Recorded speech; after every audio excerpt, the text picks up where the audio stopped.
Yeah, good morning, friends. Yeah, let's begin the classes. Sorry for the little delay because of some technical issues. So let us begin the classes. Good morning, friends. Good morning. Let's begin the classes. Sorry for the little delay because of some technical issues. So let us begin the classes. But I'm getting the audio repeated. I do not know why.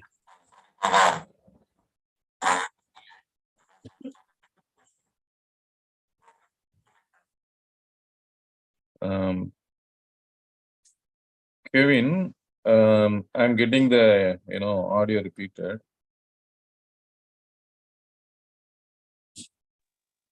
Is it okay now? Sir. Yes, sir. Yes, sir. It is okay. It is okay. Shall I proceed? Yes, sir. Shall I proceed? Yes, sir. Yes, sir. Please. Okay. Okay. Thank you. So now I'm just disconnecting my video for the purpose of getting good bandwidth, and let me continue. Okay. So today we are going to discuss the EIS topic. Now, to begin with, first of all, we'll start with the chapter 3, then 5, then 4, and like this. Students, you may be having a very enthusiastic approach that I have to clear this exam. Definitely you clear. So with that wishes, I'm starting the classes. So the information system control and audit is a very important thing for CA student. So in chapter 3, what are the things covered? Components of information system and its working, application systems, operating systems, database systems, networking, and communication systems. And the third one is types of threats. That is there are a lot of attacks which you are facing.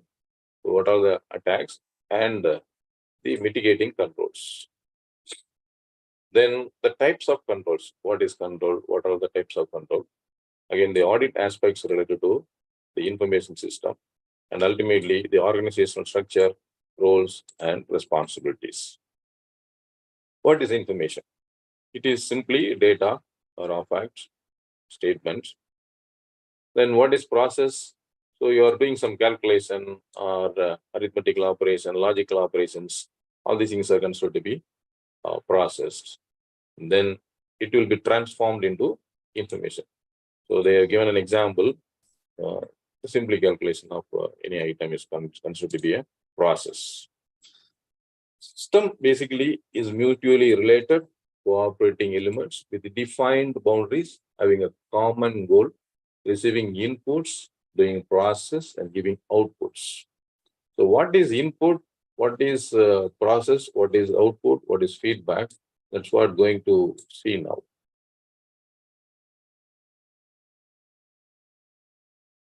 So information system is a combination of people, hardware, software, communication devices, network, and data resources.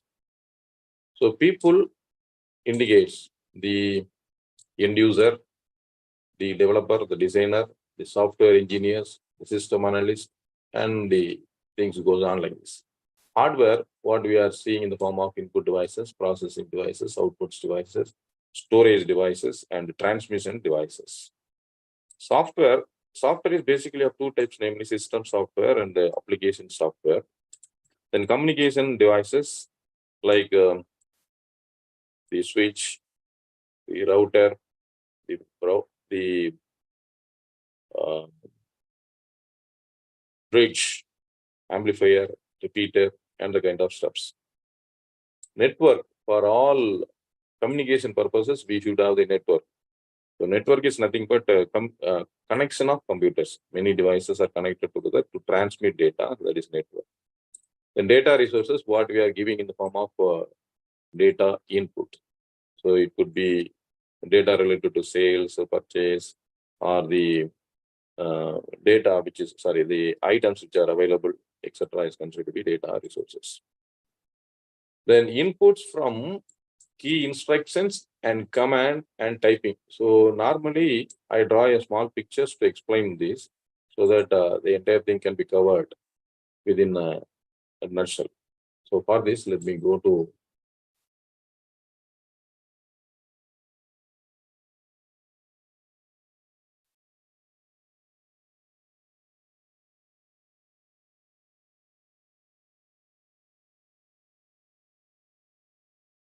so let's take this as a board, motherboard. You have a centralized item called as CPU, Central Processing Unit. And you have many devices like video card, audio card, and various kinds of cards. And one among them is NIC, Network Device Network Interface card. So this is a device which is used for interconnecting computers. And you have ports, various ports like serial port, audio port, USB ports, parallel port, etc. Now, ultimately, everything is connected to the central processing unit. So ultimately, CPU is the device which is performing all the activities. So what are all the activities of a computer? We divide the computer activities into I post 5.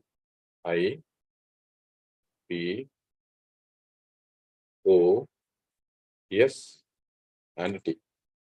So this I refers to input.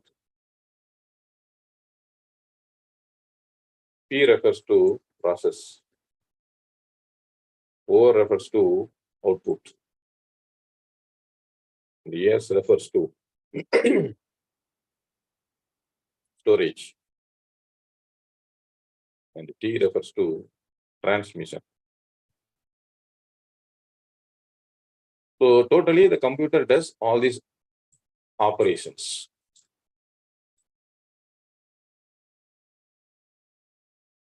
Input, process, output, storage, and transmission. Who is doing this? This is done by this fellow called as CPU, Central Processing Unit. Now CPU is having 3 different units. What are the units of CPU? I draw it here. Central Processing Unit has control unit, arithmetic logic unit, and the memory unit. So arithmetic logic unit is the one which is performing the arithmetical as well as logical operations. What is logical operations? We are going to reason out what, why, what for. All these things are considered to be done by or carried out by logical units. Arithmetic unit, just calculation like division, addition, multiplication, etc. Control unit control all the activities of the computer, namely input, process, output, storage, and transmission. All are controlled by the control unit. And memory unit has 2, namely primary memory and secondary memory. So what is primary memory? Primary memory, all the data which are processed are temporarily, while the process is being carried out, it stores the data temporarily in a place called as RAM, random access memory. And we have another memory called as secondary storage or permanent storage.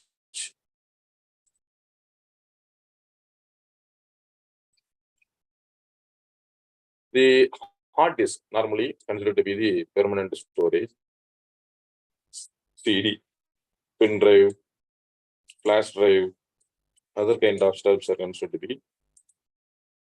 So let's have a look at it. C drive, then D drive, then E drive. Normally what we see in our computer is considered to be the hard disk. So that is permanent storage. So Memory is of two types, namely primary memory and secondary memory. Primary memory is temporary storage. Secondary memory is permanent storage. Temporary memory, RAM. Permanent memory, the hard disk, CD, DVD, pen drive, flash drive, detachable hard disk, and the kind of stuffs. Now, why these two things are there? As we have seen, the CPU will receive two kinds of input. So what are the two kinds of input? One is from the OS. Now we have to understand what is OS.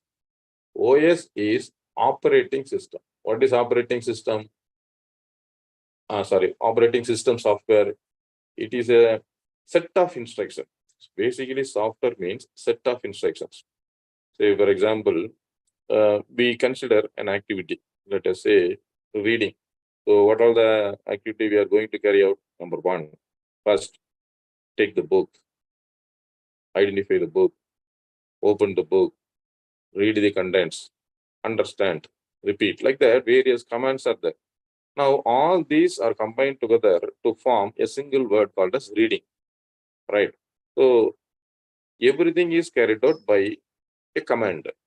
The computer will be performing or operating only based upon the commands given. So, therefore, the commands taken together is called as software. If the software is meant for operating the computer components, namely input, process, output, storage, and transmission devices, then it is considered to be OS, operating system or operating system software, OS. Now, another kind of input is from the application. What is application? Application software is nothing but a software which is meant for performing a specific task, performing a specific job. So the best example could be Tally. So if you want to do accounting activities, we will use Tally, Zogo, Oracle, and many kind of, or sometimes the ERP, etc. So these are all considered to be the application software. So operating system software is just to operate. Application software is for specific task. For example, Tally. Now, two are given, but this will not do a process. The CPU needs one more item. What is that third item? That is very important. Data. So without the data, it is not possible for any computer to perform. So three things are given as input: OS, application, data. Now all the three the CPU will receive, and after receiving this will carry out the operation. While operating, it needs to store the data temporarily. So the data which is obtained temporarily. What is temporarily? Say, for example, we have an operation. First operation, addition. Second operation, multiplication. Third operation, division. So all the three we cannot do it simultaneously. Therefore, what we do step by step. First step, addition. Second step, multiplication. Third step, division. Now, the first item will be stored here. Second item will be stored here. Third item will be stored here. And ultimately, when the output is received, it will be taken to the particular location in the computer, namely a database or simply a folder or a file. So this is secondary storage. So thereby, when a process is undergoing, the data or the items which are processed will be stored temporarily in a place called as RAM, random access memory. And when you want, every operation is over and it is going to give the result. So that result will be displayed in the monitor, or if it is to be transmitted, it will be transmitted, or if it is stored, it can be stored in the secondary storage. So thereby we have two kinds of memory, namely primary memory and secondary memory. So we had seen input, we had seen process, we had seen output. Output also will be in the form of an item which is stored in the, which is displayed in the monitor. So let's say this is a monitor. It can be displayed here, or else it can be stored in the folder which is created inside the computer.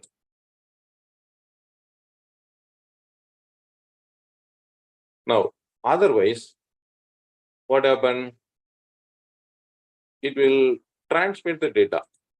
It will transmit the data, the last portion, transmission. So how it will transmit the data? See, the output which are taken from the CPU will be sent to the NIC, network interface card. Through the network interface card, it can be forwarded to any other devices. Can be forwarded to any other devices. That is considered to be the transmission. So this portion is called as NIC, network interface card.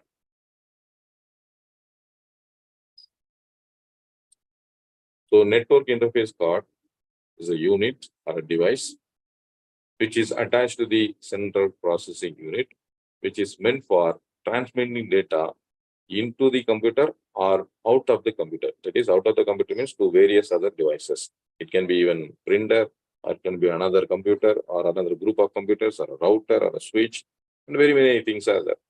We have many technicalities, but we are not going deep into that. So this is just a basic how a computer performs the operation, because once you say process, you must be able to understand what are all the operations that are being carried out by the computer. Then only we can know what is authorized access, unauthorized access, etc. So now we'll move on to the next thing called as access. So what do you mean by access? Because this is very important because of the control activities. So what is control? We are going to see that. Before that, we should understand what is access. Now, I hope all of you understood the basics of computer. So you must remember the activities that are being performed by the computer, namely the input, process, output, storage, and transmission activities. Now, what is access? Access means you are basically accessing the CPU. Let us say you are a user. So he is a user, right? Now this user wants to operate the computer or access the computers. So how you'll be able to access the computer? From here, he has to log into the CPU. Access means log into the CPU. He is talking to the computer, namely central processing unit. So the computer does not know who you are. Therefore, you have to inform the computer who I am using username. And you want to be authenticated. That is, whether you are the genuine user or unauthorized user, it does not know. Therefore, you have to use the second mechanism called as password. Now, what is the third one? After giving the access, the computer does not know whether you have full access or partial access. So that can be determined by something called as authorization. So first one is identification, second one is authentication, third one is authorization. So authorization consists of, normally in all the computers in the world, you can define these authorization into three, namely read, write, and execute. What is this read? Read means you can just see. What is this write? You can just do reading as well as modification. What is execute? So execute, you have to use this word execute. Execute. That means you can execute the software or the commands which are being performed. So in a computer, when you are entering into the computer access, after entering into the computer, if you want to download a program or use an application software, say for example, Tally is installed in a server as well as in a client. Now, if you want to make any changes in the Tally software, it will not allow you. It will be allowed only when you have this execute permission. So that is the requirement.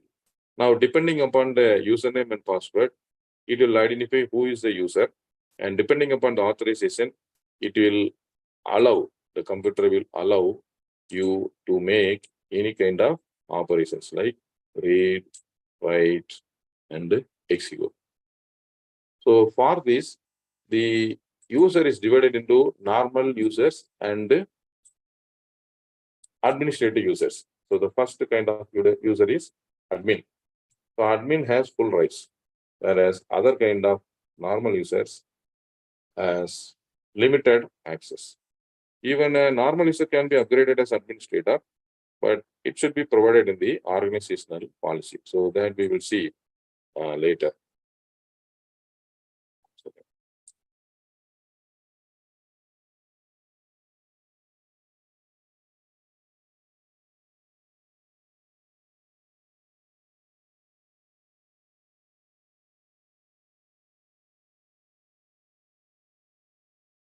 Right.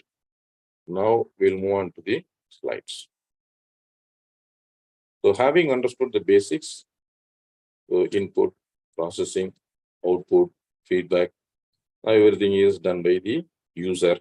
So the institute material has given very nice pictorial representations. So this is what explained the reason. Input is consisting of data, the process is using technology, and output is stored or communicated, etc. So characteristics of computer-based IS, predetermined objectives, several interrelated and interdependent subsystems, whole system does not work. All these things are there, it is not important. Let's move on to the next one. So we have discussed this, therefore I'm skipping off. So input devices, control unit, arithmetic logic unit, memory unit, register, cache, output devices, primary, secondary. The question can be there related to cache memory in your MCQ. So memory is having two units, namely RAM and the hard disk or permanent storage. But inside the RAM, inside the primary memory. So this is primary memory means which is attached with the CPU. That is considered to be the primary memory. In this primary memory, so this is considered to be the primary memory. It is attached to register as well as cache. So register is also a kind of memory which is inside this primary memory, which is meant for data storage, like in the form of giving address, address register, data register, etc. Cache memory is fastest memory in the primary. So once a unit or a item is detected, say for example, you have to transfer data from central processing unit to primary memory to, let us say, C drive. So now once one particular storage is taken to C drive, next time you need not inform the memory, it will automatically taken to C drive. Only when you want to change the location, like E drive or F drive, you have to type that E drive or F drive. Otherwise, it is automatically transmitted to C drive and C drive only. So that is a work of the cache memory. It catches, captures, and stores whatever you are requiring or doing, and it carries out automatically until you make the changes. So that is a characteristics of cache memory. So basically, it is a fastest memory inside the primary memory. So we have already seen what is secondary storage. So all storage in the form of permanent storage is considered to be secondary storage.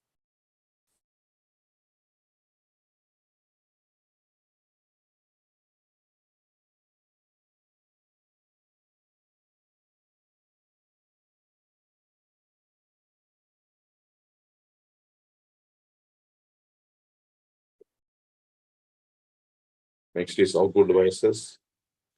So textual, graphical, tactile, as well as audio and video output. software we get in set of instructions that tell what the hardware to do. So without software, the hardware would not be functional. So there are two kinds of software, namely operating as well as application software. Now we will see what are the activities carried out by the operating system. So this is basically a question that can be, appearing in the exam. So the first function is performing hardware functions. So there are eight kind of functions: 1, 2, 3, 4, 5, 6, 7, 8. Performing hardware functions means what? It does the activities related to hardware. What are the hardware? We have input, process, output, storage, and transmission. So all the activities related to this iPost are being carried out by hardware function. Second one is user interface. What is user interface? See, operating system, you just imagine as if it is a person. Now this person, let us say a teacher, the teacher will do what are the activities. So he may be acting as a person, he may be acting as a teacher, he may be acting as a friend, he may be acting as a cook, he may be acting as a painter. So like that, various operations can be performed by the single man.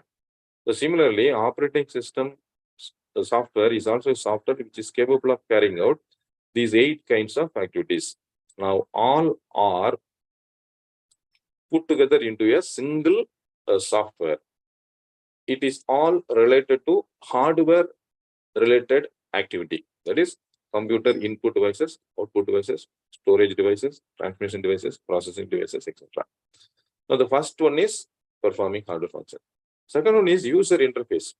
Now, if you remember, we have discussed something related to the user interface. What is the user interface? The user has to interact with the central processing unit with that username, password, authorization, authentication, etc. And after entering into the computers, the user is doing read, write, or execute. Now, all these things are carried out by these user interfaces. So there are 2 kinds of user interface, namely CLI, command line interface, and GUI, graphical user interface. GUI means the icons, right? We are having the computer icon, recycle bin icon. If the tally is installed, then the tally icon. Like that, various icons we are seeing. We are operating it through the icons. So simple example is your right click, new, delete, then refresh. All these things are commands only. Now that is used through icons. So that is called as graphic user interface. The another version is CLI. What is CLI? Command line interface. Command line interface is nothing but you go to the command prompt in a computer. Now, this is a computer command prompt. So in the computer command prompt, you are giving some command like copy, cut, paste, etc. I just give a command called as ipconfig/all, which is common to all the computers. Now, once you type this, immediately these many informations are displayed. So IP address is this one, subnet mask is this one, then least of time. So when my computer has joined the network, so the network has given the IP address 8th October 2223. Lease expires. So 12th October. So it's up to 12th October.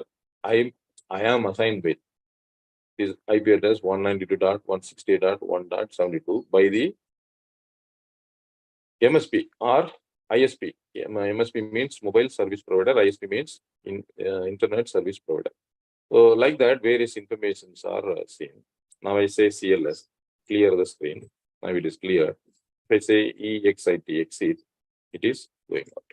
Now these are called as command line interface. The third one is hardware independence. What is hardware independence?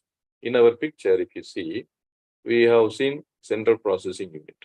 So the central processing unit will be manufactured by some company that may be, working in, let's say, HP or Dell or some other kind of manufacturer of device.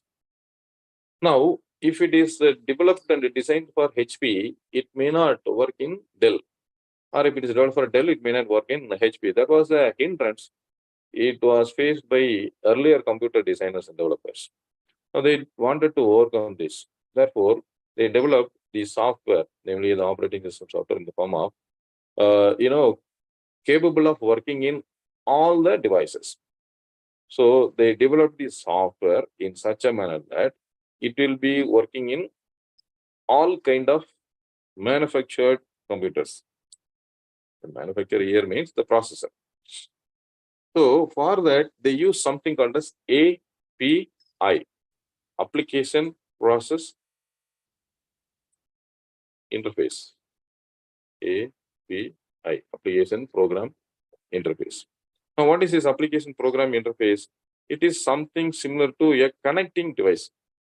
So just before starting this class, our organizers got interconnected. So A, B, C, all the 3 persons joined together and we were able to talk. So it indicates what? The connectivity.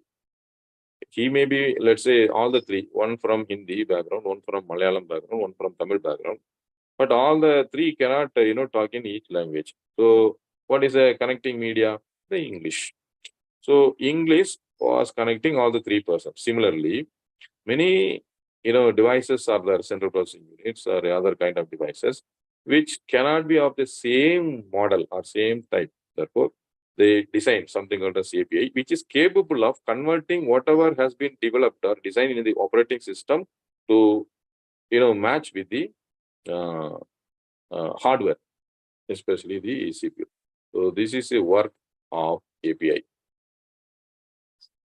Next is memory management. We have seen primary memory, secondary memory.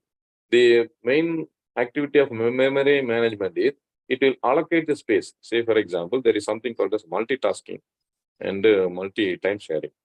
So during that, what happens? You are now, let's assume like this. Now you are listening to the lecture. Simultaneously, your mother wants to give you some coffee or tea in the early morning. So you are sharing it also. So at a time, you are doing 2 things. How you are able to do 2 things? Your memory, your brain is capable of doing this, and it is sharing. So the same thing is carried out by the OS also. Memory management, allocate the task, memory space for the relevant task. So task management means you are carrying out, let's say, 3 activities. First one, which is second one, which is third one. So assign the central processing time to the particular task, either simultaneously or one by one. That is the work carried out by the task management portion of your OS. Networking capability. What is networking capability? You are transmitting data from your computer to another computer. So what are the computers that are connected? So for these purposes, we need to have something called as IP address, Internet Protocol Address. Now, all these things are being carried out by this networking capability of the operating system. Previously, the operating system does not have. We have to install a separate driver for activating the NIC, Network Interface Card. But now, everything is carried out by the operating system default. The next one is logical access security.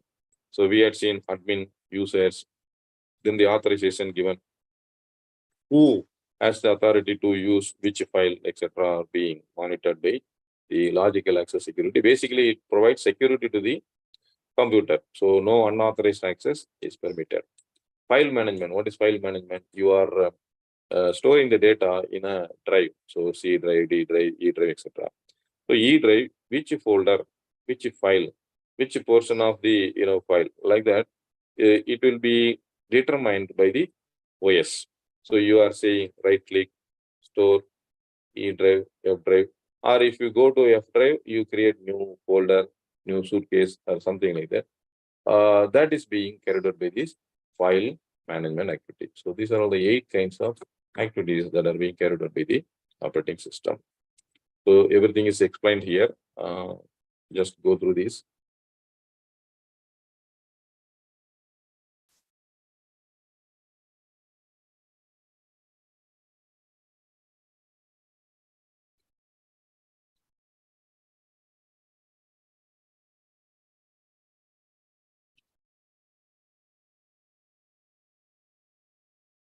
Now, the next one is application software.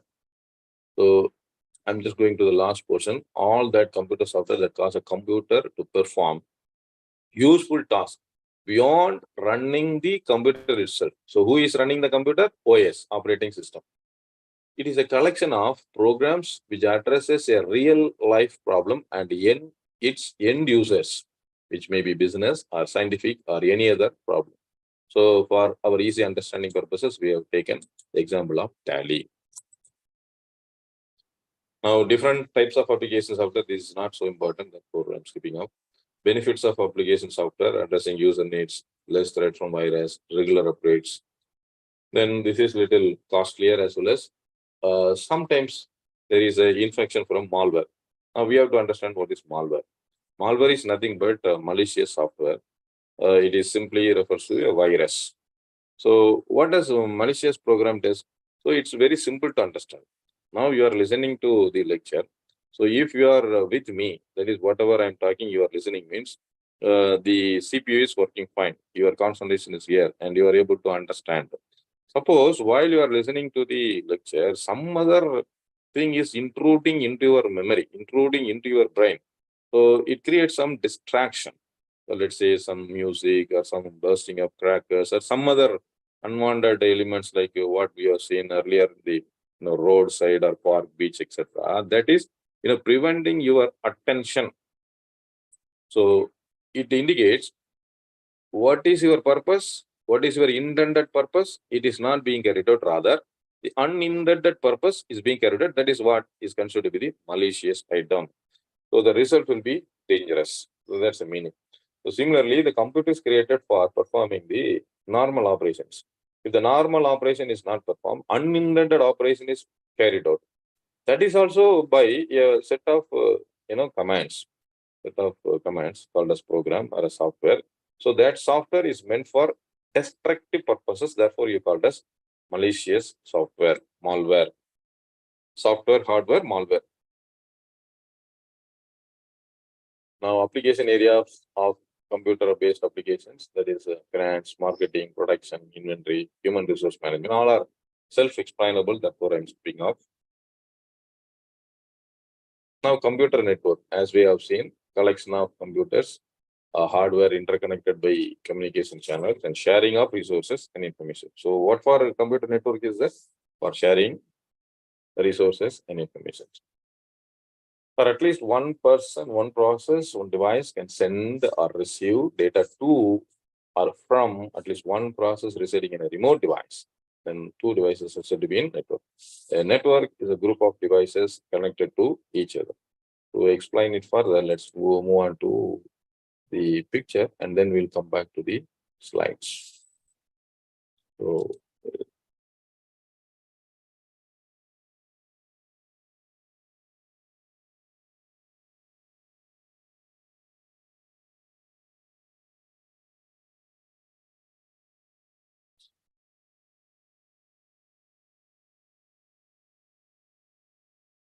okay.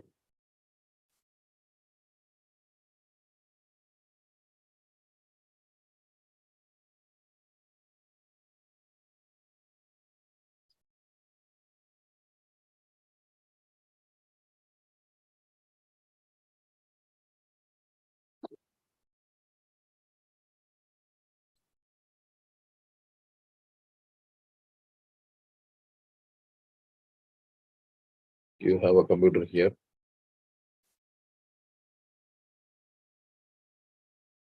You have another computer here.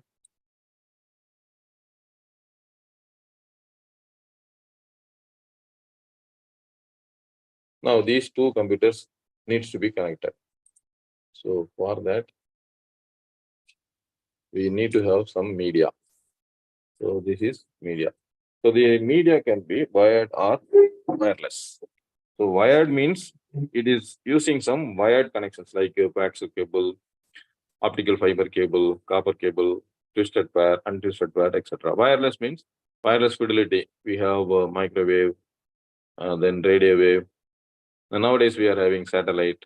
All these things are considered to be wireless. So either way it is connected. So let's name this computer as A and we name this computer as B. So A and B have to be connected. In the network, it has to be identified. Normally, the computers can be named like A computer, B computer, one computer, two computer, system one, system two, like that any kind of nomenclature can be given, but it is normally exhaustive. Therefore, they have developed the concept of IP address, Internet Protocol Address. Protocol is nothing but set of standards. So what is this Internet Protocol Address? It is, there are two kinds of IP address, namely IPv4 and IPv6. Let's say this computer is having an IP address 10.0.0. Let's say 10. And you have another IP address of this computer 10.0.0. Let's say 20. Now the last number alone is changing. So this 10.0.0.10 and 10.0.0.20 is considered to be the IP address, Internet Protocol Address. So if you observe both the numbers, you have a common thing called as 4 dotted decimal number. 4, 10, 0, 0, again 20 or 10. So all the IP address will have invariably the 4 dotted decimal number.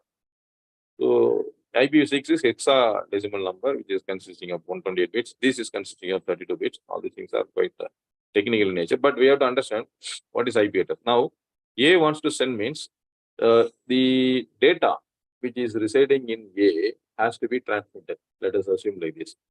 So, if you want to transmit the data from, let's assume that this is the data. Now, this cannot be, sent through this computer to this computer as such, because it is big in nature. Therefore, what you do, you will divide the data, convert the data into small packets. You will convert the data into small packets.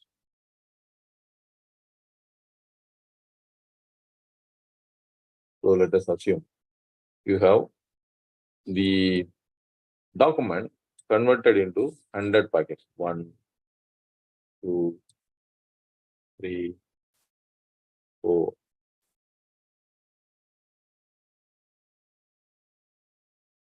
3, 4, 5, etc. Now it has to be numbered 1, 2, 3, 4, 5, 6 up to 100. Through the NIC card, which is located in this computer as well as in this computer, data can be transmitted. So from first data, there are data packets. It will be containing various information because B does not know what are the items which are coming. So there is something called as TCP/IP. TCP/IP. So transmission control protocol, Internet protocol. He does what? He does the following activities. What are the activities? Number one, first one, he will divide the packets into data packets. And the second thing is serial number. It will add the serial number. And the third one is it will add the IP address. Actually, one more item is that is called as MAC address. MAC address is nothing but the media access control, which is printed in the network interface card. And then it will add port number. Like that, it will add all these items. And everything is added to whom? Added to the data packets. Each data packet will contain these informations. What are the informations? 2 destination address. So 2 destination address here in our example, which is the 2 destination address. So this destination address is 10.0.0.20. Then it will talk about the from address also, which is the from address 10.0.0.10. So from 10.0.0.10, it is going to 10.0.0.20. This is inscribed in the data packet, and slowly the data will be forwarded. So this document is divided into packets. Through the NIC card, it will be forwarded here, and slowly it moves here. It goes to the network interface card, and after coming here, so how many packets are there? There are 100 packets available. So it will verify whether all the 100 packets are obtained, and all the 100 packets reaches, it will, convert it into a document. So you would have experienced during your YouTube or any other net connections. Sometimes there is some, little kind of obstacles. So that is because of the non-delivery of some of the packets. If the out of 100 packets, if one is not delivered, then that is considered to be a error. Immediately it will be directed. One packet is missing and that will be forward.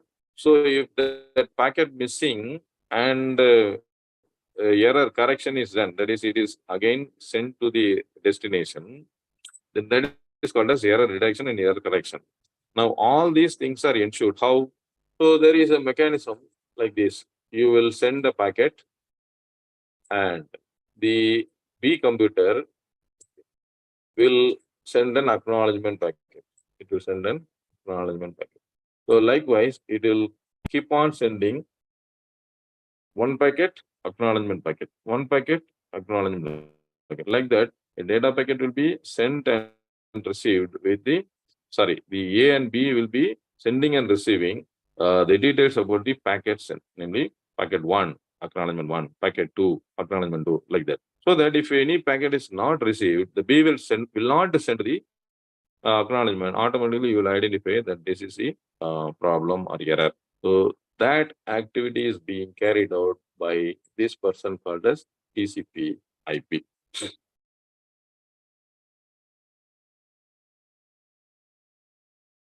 So these are the computers are connected, A, B, C, D, hub.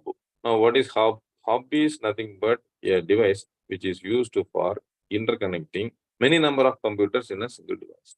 Then Ethernet switch. What is a switch?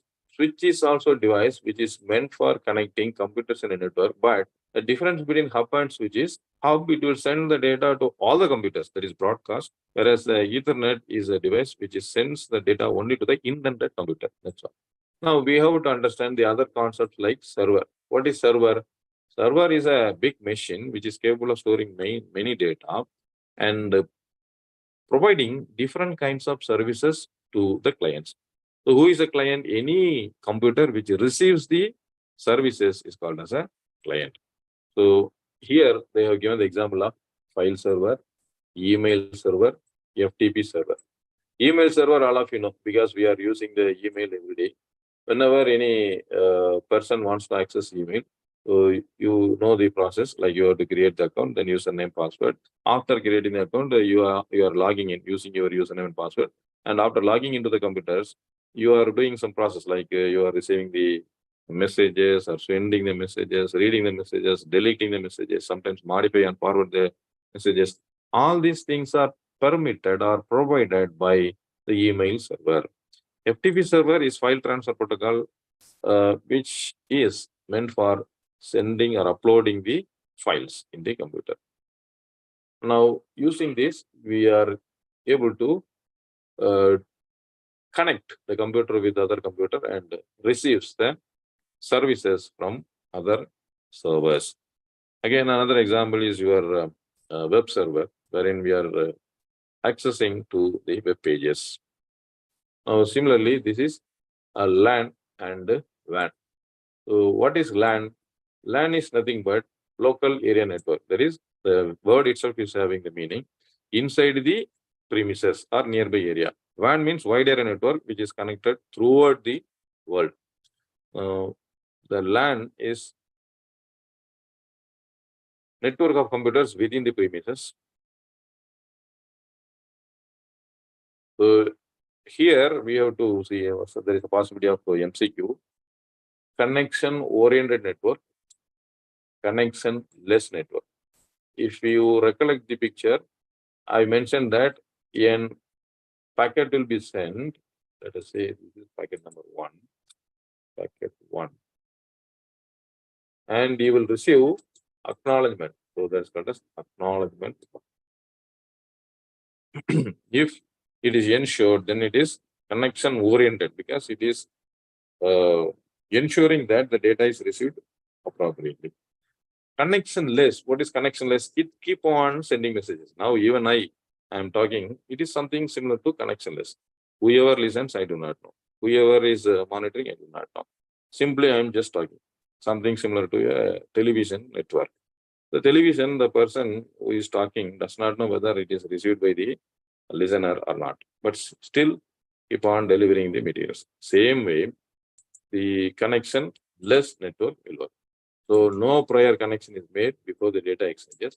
Whereas connection-oriented network, a connection is first established between the sender and the receiver, and then the data is exchanged. Like in the case of, it happens in the telephone network, hello, hello, then only it will be forwarding the data. Here, a computer will establish connection with B computer. So there is one mechanism prior to that. What is that prior to that? It will forward the data. It will say, I am A. I am A. Hello packet. Then it will say, yes, I am B. Do you need me? Yes. Then after that, A will send, yes, I am A, and I am going to send all these messages like that. It will send 3 packets, namely hello packets.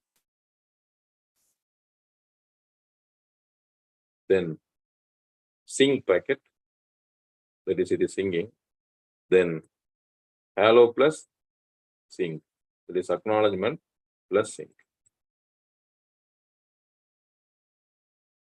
Both are sent to the computer B. And after establishing that, after identifying that, they are the relevant computers. Why these relevance or the acknowledgement is needed? Because A wants to send to B only. There is every possibility that A may send the message to B, but sometimes what happens, the hackers who are residing in the network may be trying to hack it. So instead of going to instead of going to B, it may go to sometimes C or D. Let's say this is C and this is D. It is possible that it may go to, so it should not go. It has to be prevented. So that work is being carried out by this TCP IP. Now in connection less, every possibility is that it may be going to some other device also. So it's an example for connection less. Connectionless communication, it can simply keep on sending the data. So connection-less transmission, connection-oriented transmission. You observe here, first one is connection-less. Second one is connection-oriented.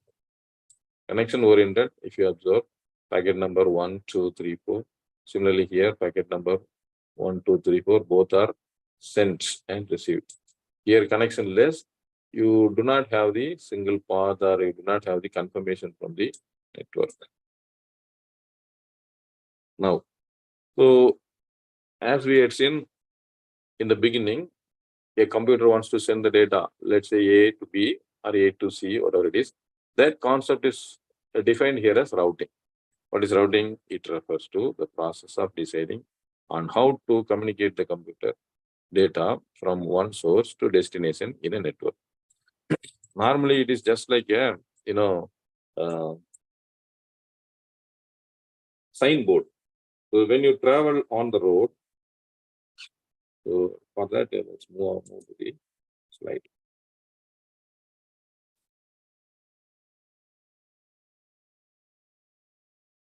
So you have many number of computers in a network. Let us assume that you have computer A, computer B, computer C, computer D, computer E, like that various computers. This is one network.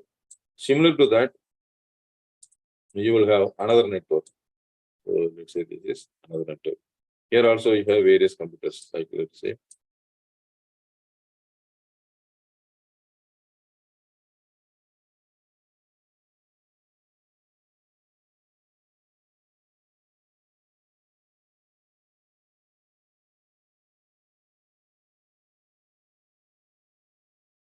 Now, for the two networks, you have something in common, that is a server, a big server. So this server is managing all the activities of a network, And in fact, the administrator will be logging into the server and he will be managing.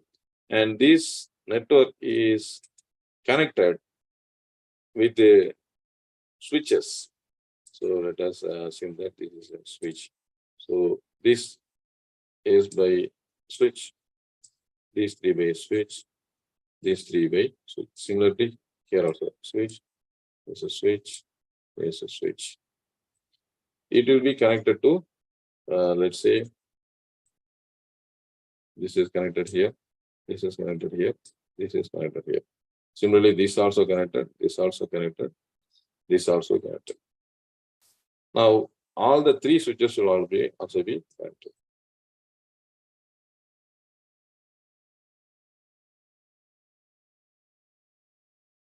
Right. Now, from the network, let's say this is LAN A, local area network A. Local area network A.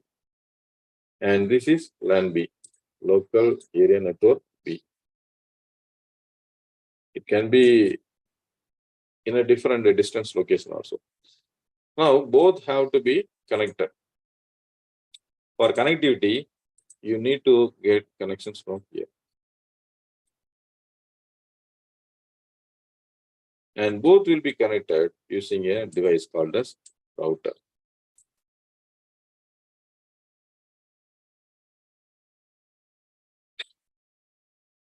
So this person is used to interconnect many number of networks or a group of networks. So when the data which needs to be sent or forwarded from a particular computer, let's say from this computer to this computer in the LAN B, there is something called as internet. So what is internet? Network of networks. You will have different kinds of routers. So all the routers inside the network can be connected, interconnected. Now each router will be connected using this.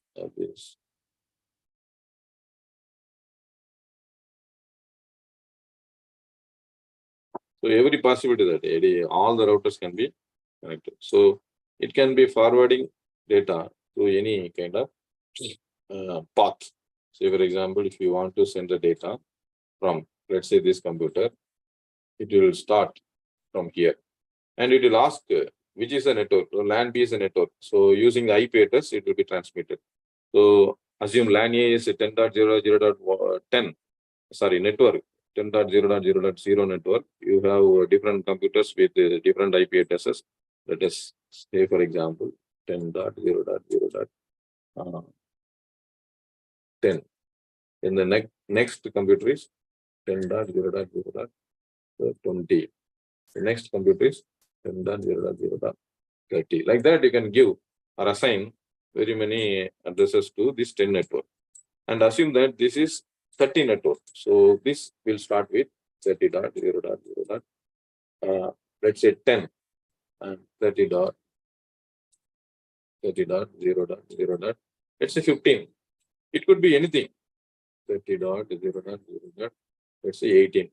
So it keeps on, adding the IP addresses to the computers. Now 10.0.0.10 wants to send the message to, let's say 30.0.0 to 15.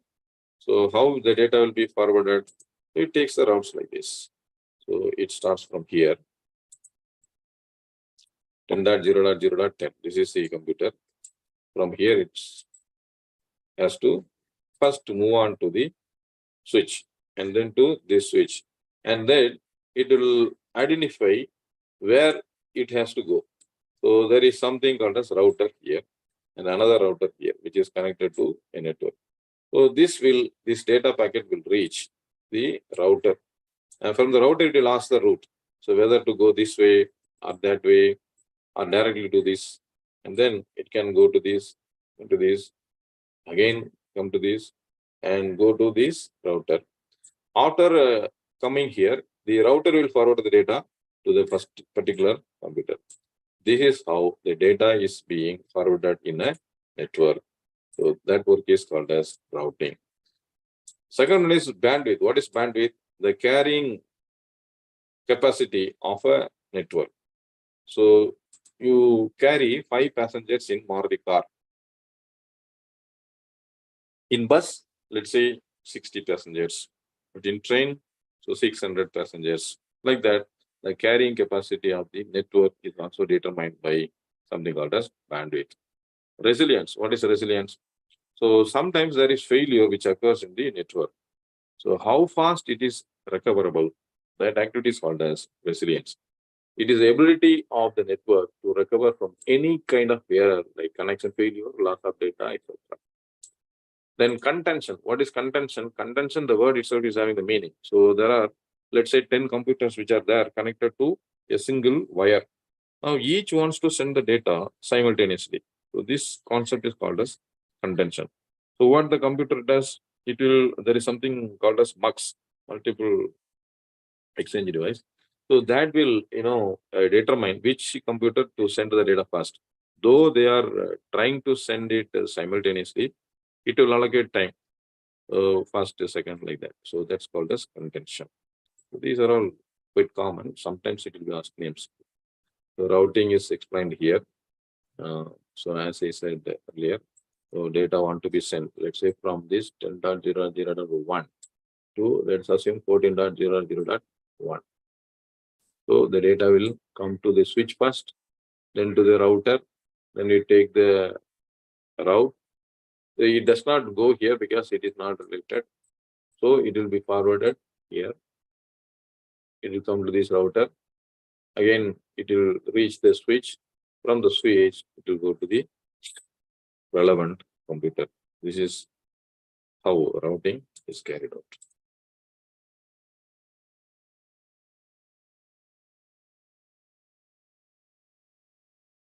Again, directly connected network. So we do not have time, therefore I'm just skipping out. Now this is how switch works. So switch will be forwarding data from one computer to another computer using MAC address. Now we must know something called as domain name. ICAI.org, that is a domain name. ICAI is the name, whereas .org is the TLD. What is TLD? Top level domain. .org. So .org consists of many organizations, like ICAI is one among them. SCI, you can have onlineuniversity.edu, you can have reliance.org. Any kind of organizations can have the network under a TLD, top level domain. So it is for nomenclature purpose. So only when you have that .org or .edu or .in or .com, so you will be able to identify which location this web page is functioning. So that is something called as INA, Internet Number Assigning Authority, which is having control over assigning IP addresses to various organizations. While assigning the IP addresses, it will ask what is the domain name.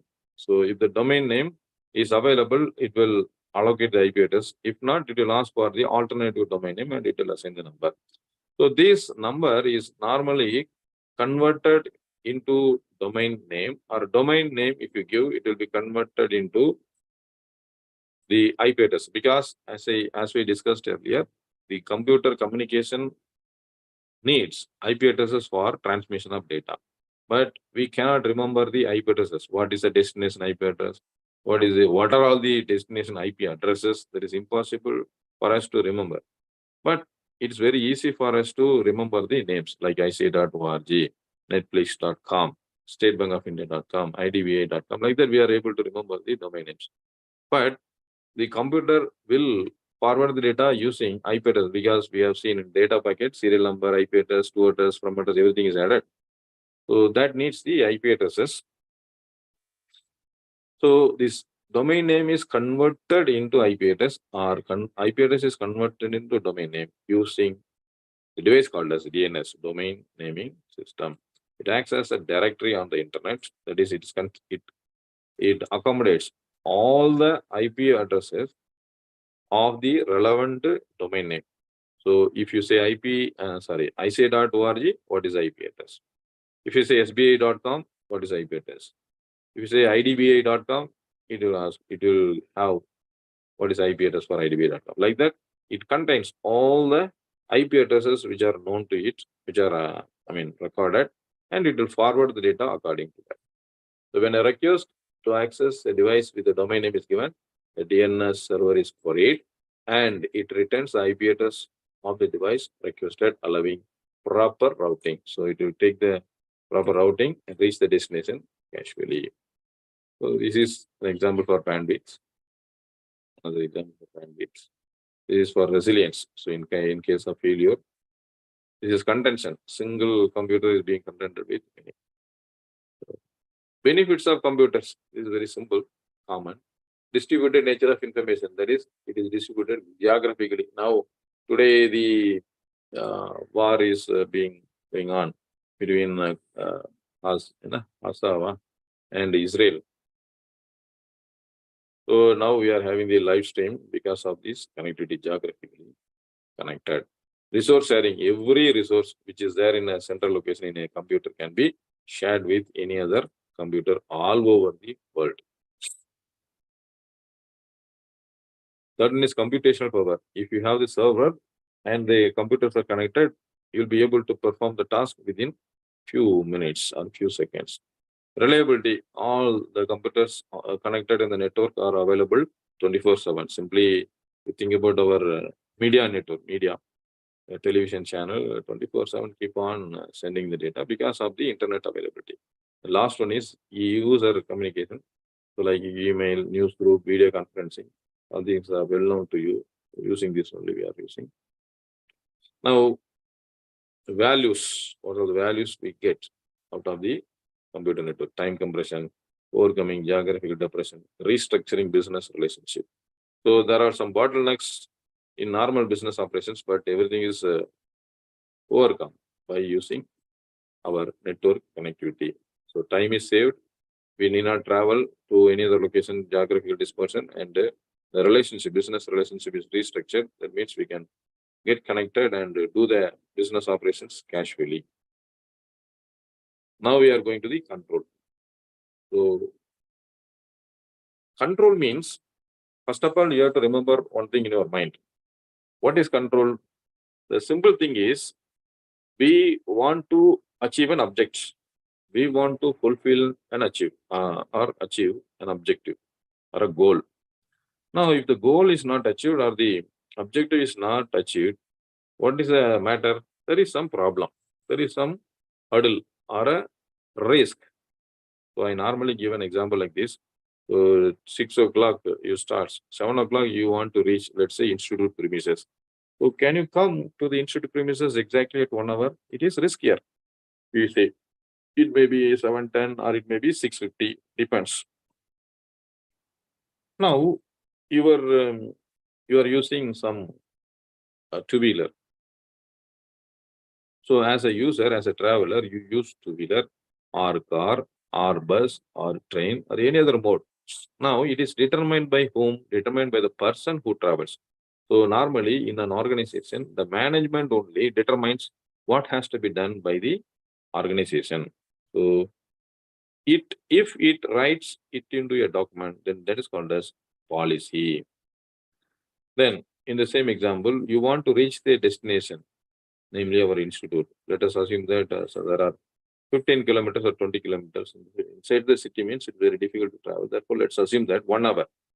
So what is your objectives? Reach the destination within 1 hour and also safely.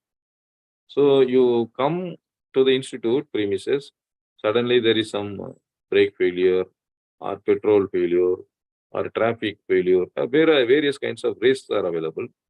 Now that risk has to be avoided or overcome.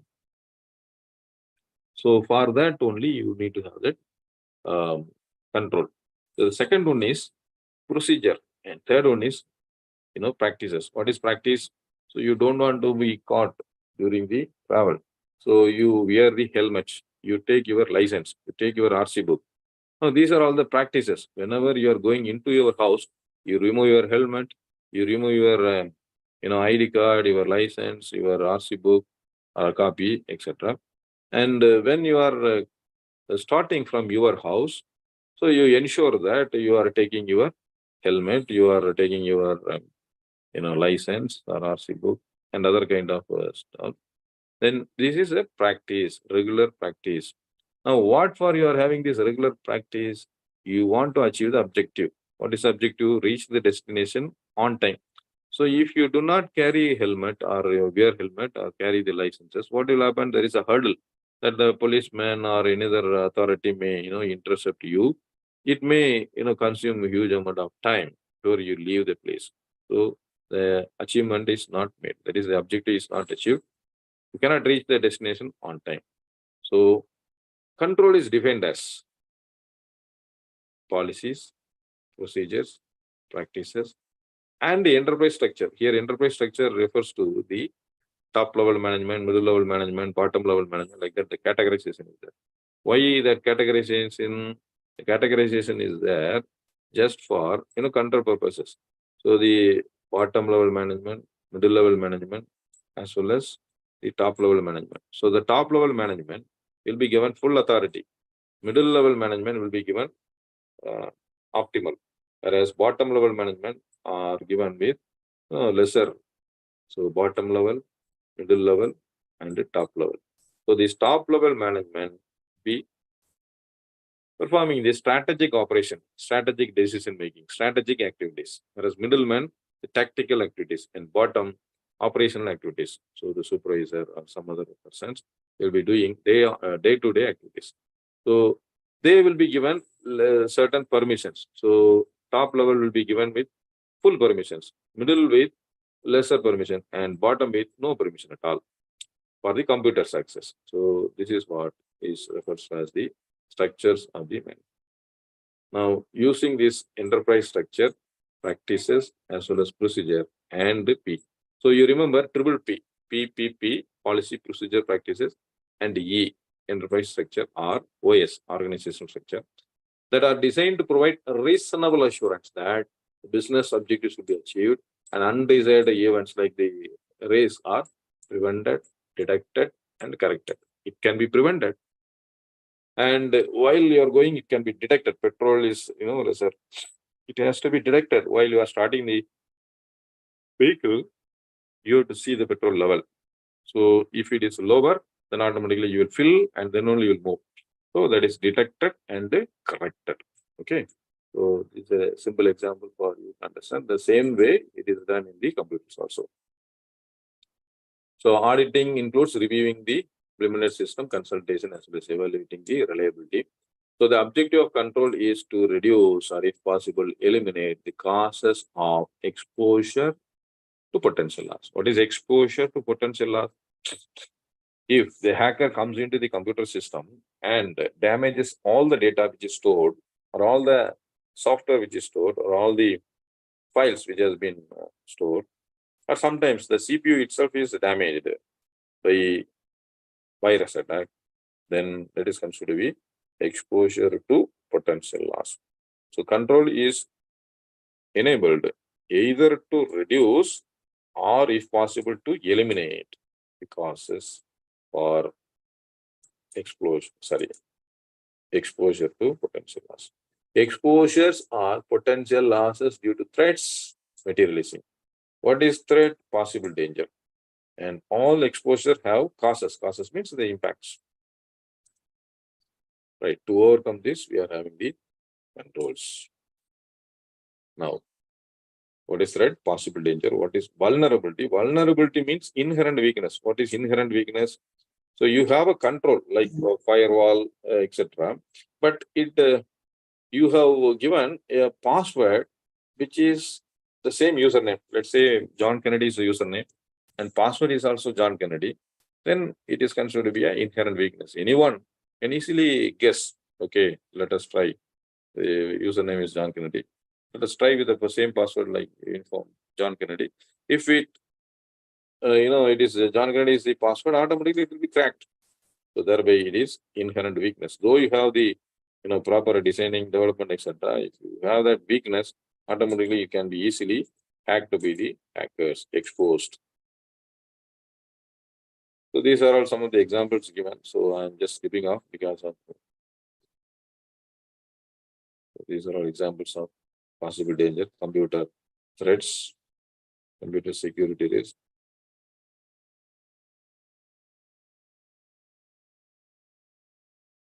Okay, categories of exposure means, so errors of omission in data or procedure, processing, judgment and comparison. So error could be there or omission could be there. Where?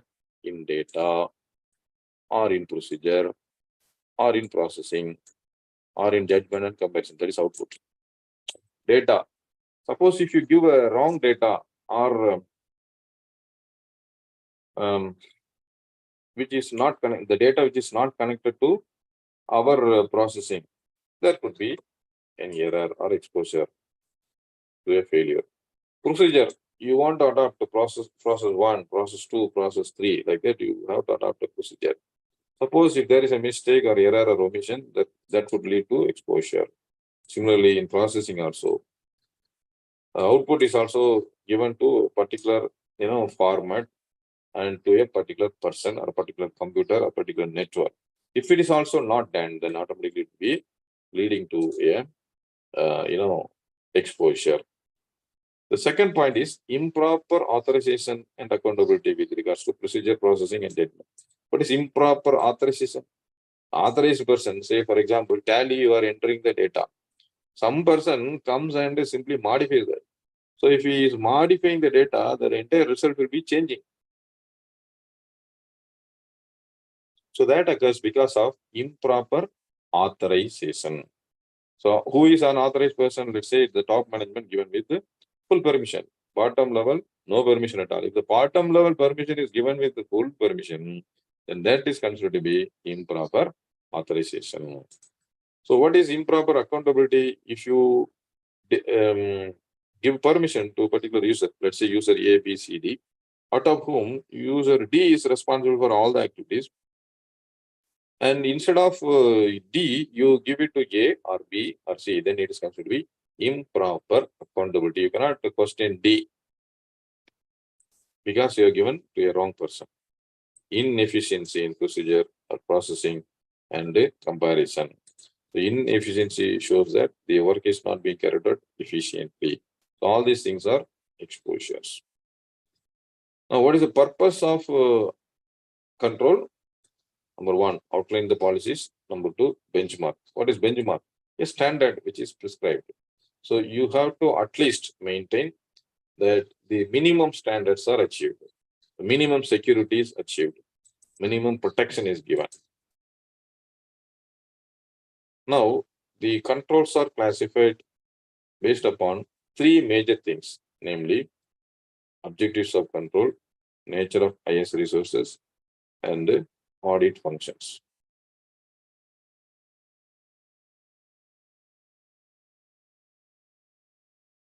So based upon the objectives, we have preventive, detective, and corrective as well as compensatory.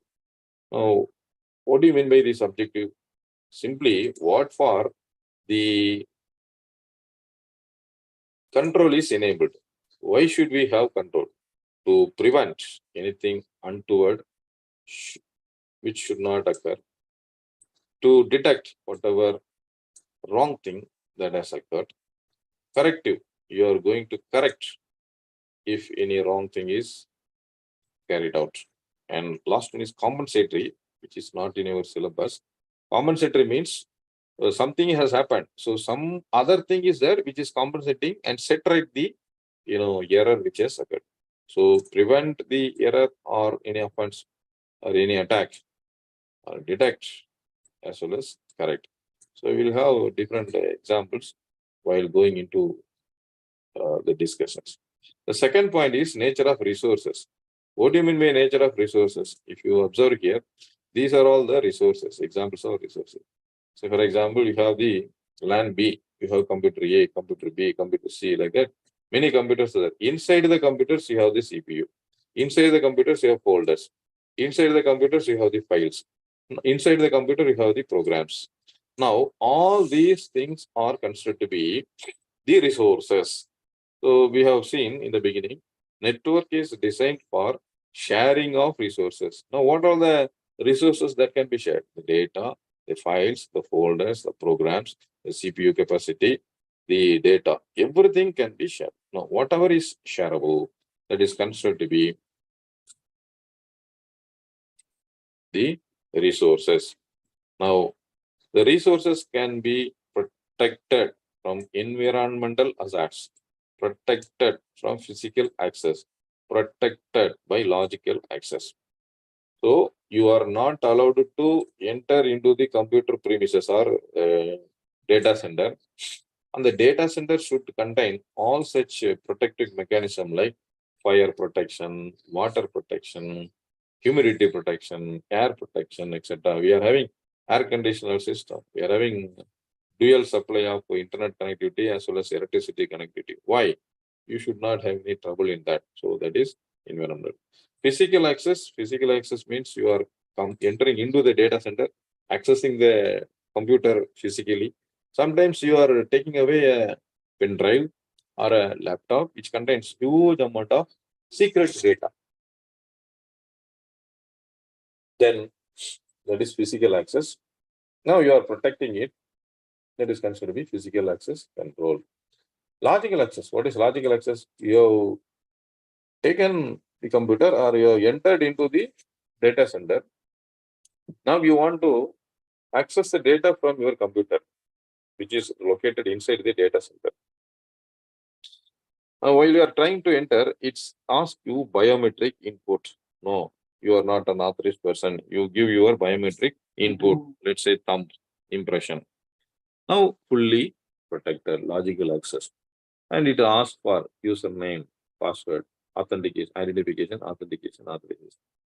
Now, if you consider that entering into the computer, that is determined by logical access control. Audit function. You have managerial as well as application control. Managerial means from management perspective, like planning, organizing, staffing, directing, controlling, then design and development of programs, etc. Application, the controls which are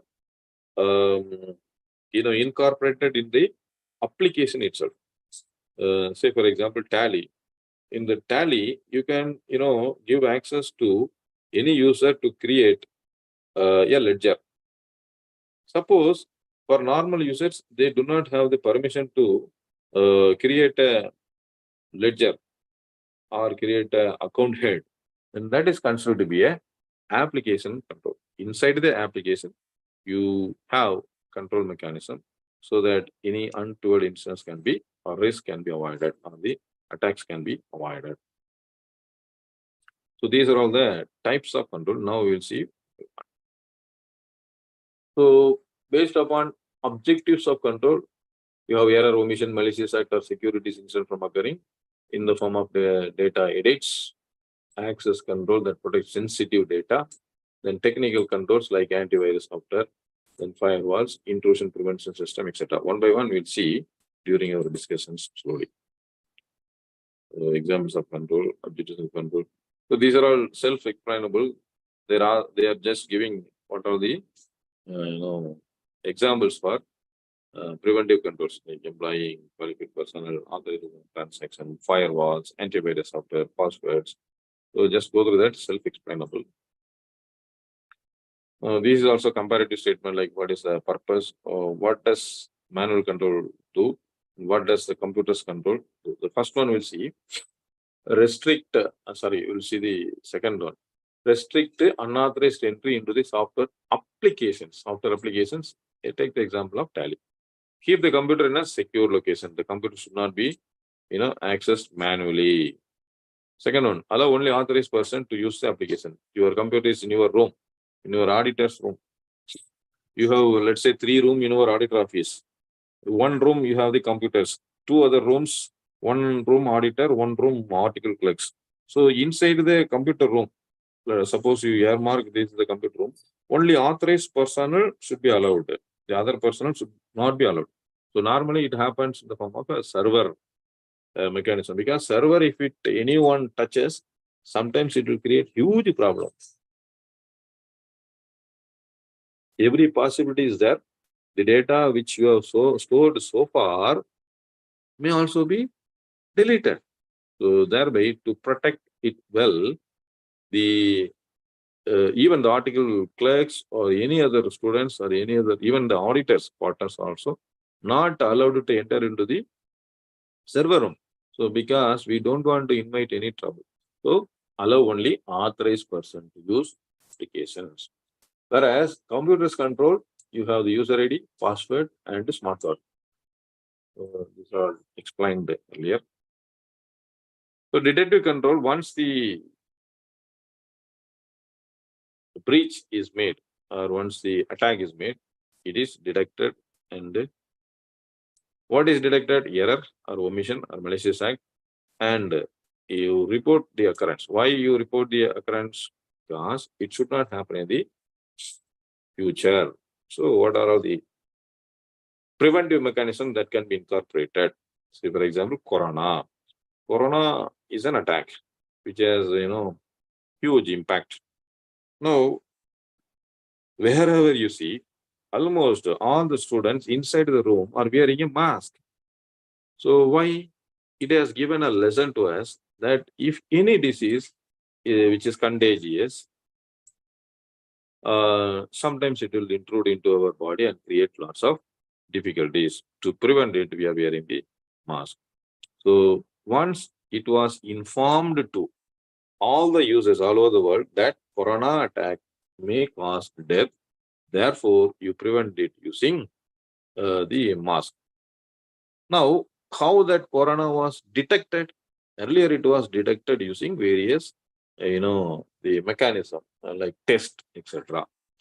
So the test is used to detect the either you are affected or not, and what are the causes. This was communicated to the preventive mechanism. Now we are wearing the mask to prevent it. The vaccination to prevent it. So these are all considered to be the detective controls. So it can indicate the message has been corrupted or the sender's identification cannot be authenticated. Secure identification cannot be authenticated. Authenticated means permitted. Second one, monitoring and analyzing to uncover activities or events that exceed authorized limits or violate known patterns in data that may indicate improper manipulation. What does it refers to exceed authorized limit? Now, suppose if a user is given with read, write, and execute permission, he is having full permission. Suppose if the user is given with the read permission only, he is not supposed to use the write as well as execute. Once, let's say user A, user B, user D. User A is given with the permission of read only. Suppose the user A is able to or capable of or is doing the operations of read, write, and execute, then that is an indication that he has violated and it is detected. So these are all examples of detective control.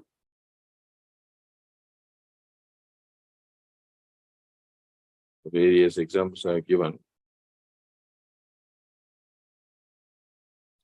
Corrective control is it is desirable to correct the errors, correct the omissions, correct the incidents once they have been detected.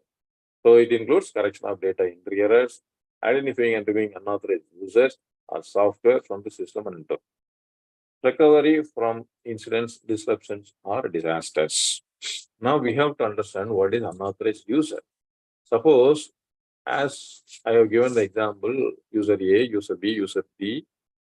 Now the user D is full permission. If given full permission, user A read permission only. Suppose any person with the name user, let's say X, user X is coming.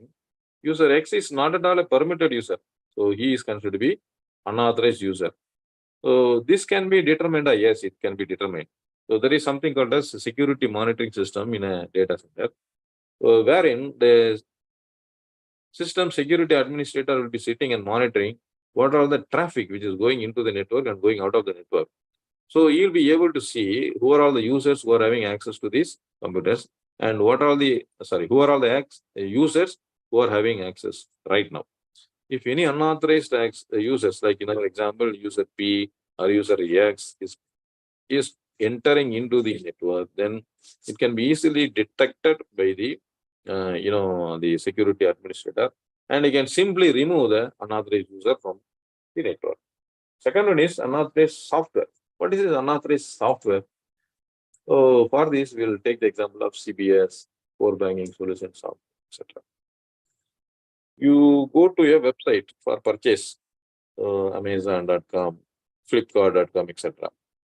So here there are 3 or 4 softwares are used. What are the softwares? Let's say from your computer, it starts. It will go to the Flipkart.com or Amazon.com.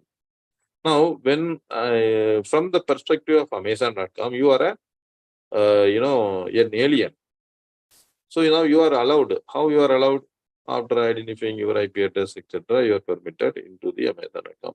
And what you are going to do now? You are going to check the availability of the products. For example, Samsung mobile phone. So Amazon.com forwards your request to the Samsung website. Now SamsungMobiles.com. Now your control goes to Samsung.com. So it is a software which is accessing data in Samsung. And you are choosing a particular mobile phone selected. Then after that, what happens? You have to make the payment. So payment option.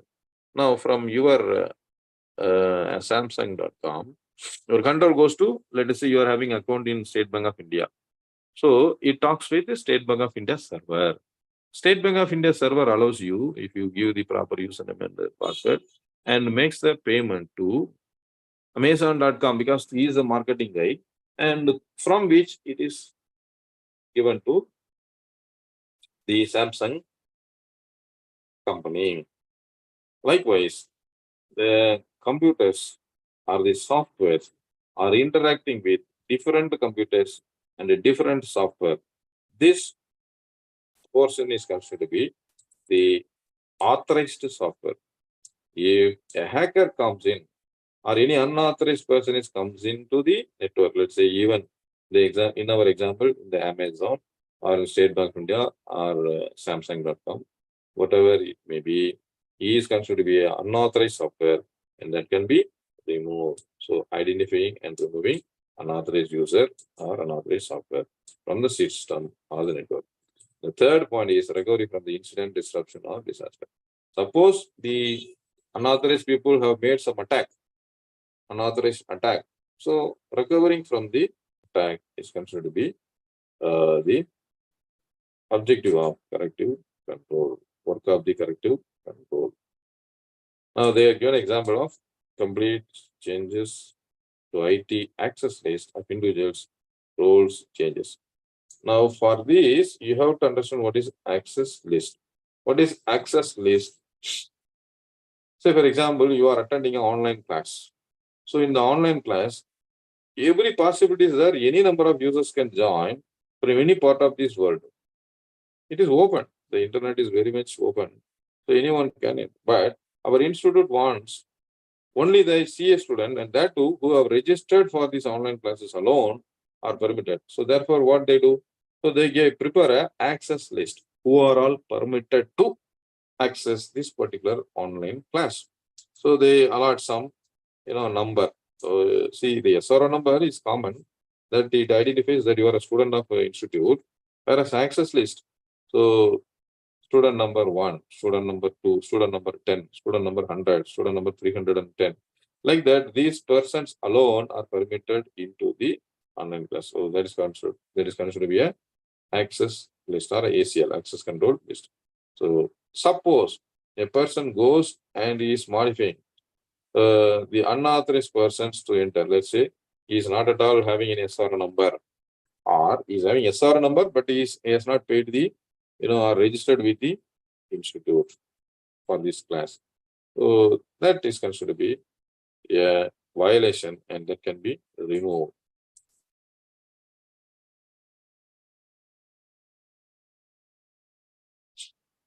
So they have given examples, backup procedure and rerun procedure. Students, please note down the MCQ questions are invariably containing the items from corrective controls often. So BCP means business continuity plan. What is the meaning? Any disaster may occur. Even now, let's see the Palestine war is going on. Israel soldiers are attacking Gaza or some area is there. Now, even though the war is going on, the internet connectivity is on. Because of what? Because of business connectivity. How? See, they have made arrangements. Instead of wire, they have the wireless also. So wireless, no one can normally, damage. Wired, it can be damaged. So they have a mechanism of streaming the live data using the Wi-Fi or satellite communication. So business continuity, despite a danger or a disaster, what mechanism they have developed to continue the business. So in our accountancy, we have seen going concern concept. Men may come and men may go, but the company will go forever. Similarly, whatever be the disaster that occurs, we are able to continue the business without any.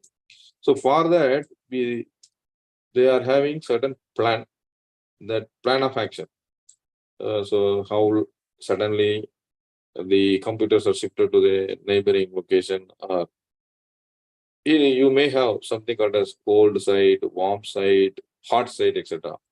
Hot site means from some other location. So let's have an example of a company having a server room at Chennai, Nungambakam. So if Nungambakam is affected with the flood, it is impossible to operate. So for overcoming this, they are having a server located at, let's say, Australia. So in case of trouble in Nungambakam, they will be able to send and receive data using the network or using the server at Australia. Hot site, so parallel it is working. Even though it failed in Nungambakam, that will be capable of being operated or live streamed from Australia or through Australia. That is the hot site mechanism. Similarly, you can have any kind of plan. That is BCP, business continuity plan. Contingency planning. So suddenly, if it occurs, what is the first thing, first and foremost thing it occurs? So contingency planning. If at all it occurs, what should be? Backup procedure. What is backup procedure? Taking a copy of it. So in almost all the banking organizations, they have a backup procedure every 1 hour or every 2 hours. Sometimes parallelly, they will be taking a backup. This is called as mirror backup. Then rerun procedure. They should be able to restore the data during the time of disaster. So rerun procedures. Change input value to an application system. Then investigate budget variance and report violations. All these things are the examples for corrective control.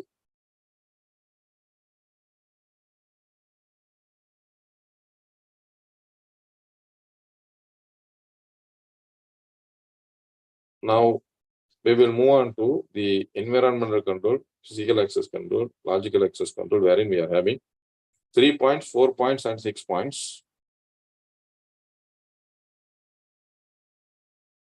In environmental control, we have electrical exposures, water damage, pollution, and others.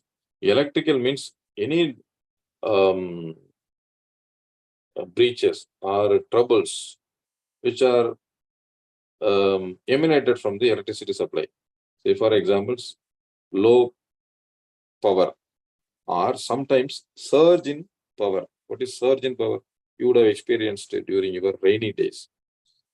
You have the ceiling fan running in, let's say, speed number 1 or 2.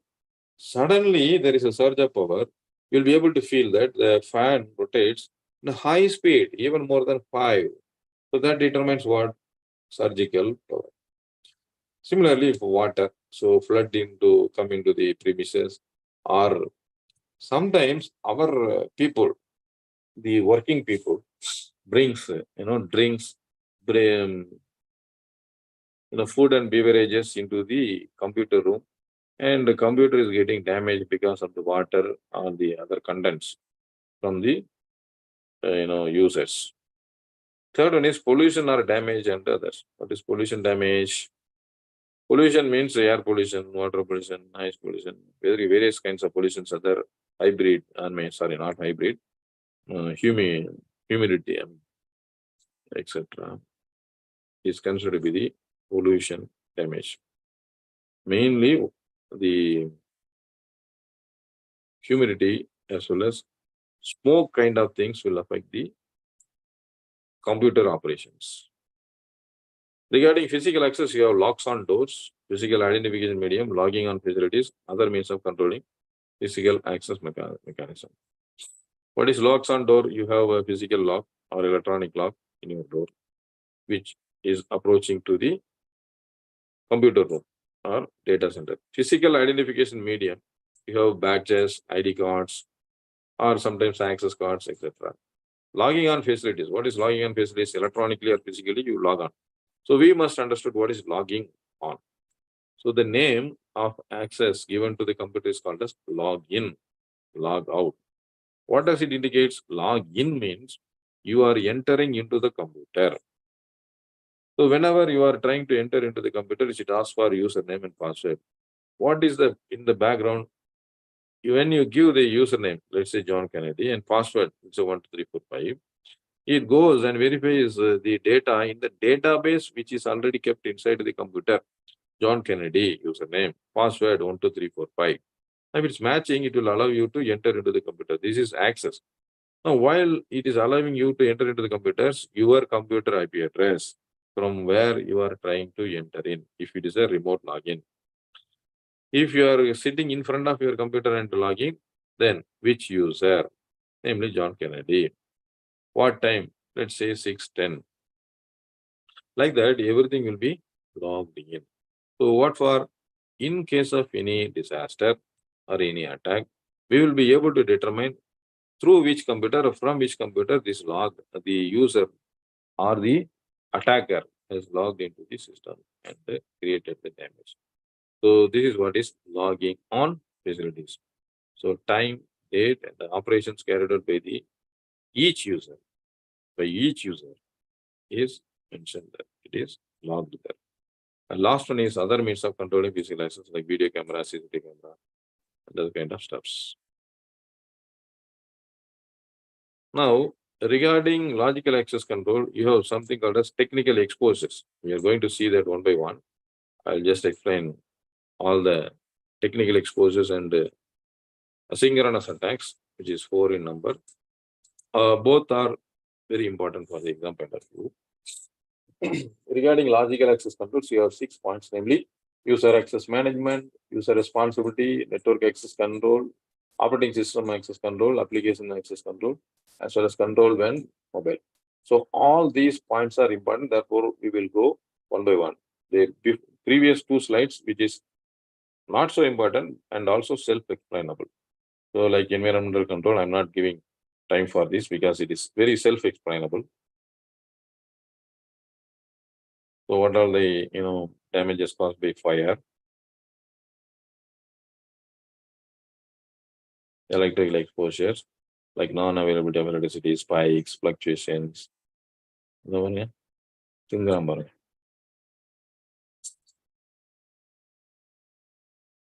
Computer environment.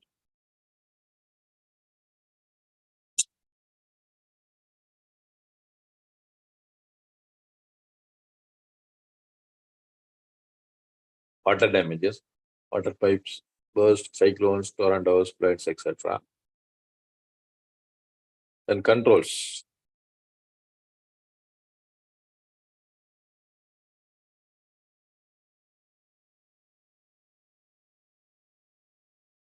These have to be prevented. Now, as we had seen, this is a nutshell. Locks on doors like cipher locks, bolting door locks, electronic door locks, and the physical identification medium. We have physical identification number, PIN number, plastic cards, identification badges, etc. Logging on facilities, as I had seen, manual logging or electronic logging. Manual logging, you are maintaining a register who enters at what time and when he leaves, etc. That is manual logging. Electronic logging, the log file will be maintained in the computer. That is electronic logging. Other means of controlling mechanism, you have video cameras, security guards, control visitor access, bonded personnel, dead man doors, non-exposure of sensitive facilities, computer terminal locks, control single entry point, alarm system, perimeter fencing, control out of our employees, secured document distribution card. Out of which the dead man door and bonded personnel are little new to you. Bonded personnel means simply when you are entering into a department or an organization, you'll get a bond that any damage which is caused by you or because of you, you have to indemnify. That is bonded labor. Second one is the dead man door. Dead man door indicates that you can enter into the premises only, one man at a time. So only after the previous man goes out, the other man can enter. That's called as dead man door. What for this? So you have an ID card and the security guard allows you to in.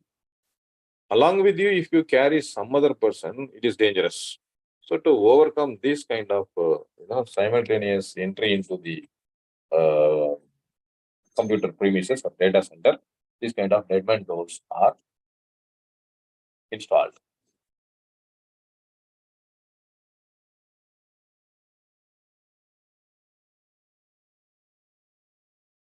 Now the PowerPoint is shared. You can have access leisurely. This can be obtained from the SIRC. Now, we will spend more time on logical access control. As we had seen, logical access control is nothing but entering into the computer using username and password. So the control related to logical access of information such as OS control, application software boundary control, networking control, access to database objects, encryption control, etc. If you imagine, first entry point is OS, because we had seen in the beginning, access control, username, password, authorization. So operating system control first allowing you to enter into the system. After entering into the system, you have application software or boundary control. What does it indicate? In our Amazon.com example, we have seen that application software interacting with another application. So only when if it is a permitted application, it will be allowed to interface and interact with the other software inside our server. Otherwise, not permitted. Networking control, which IP address, which computer, which resources are permitted to enter into our network. That is network control.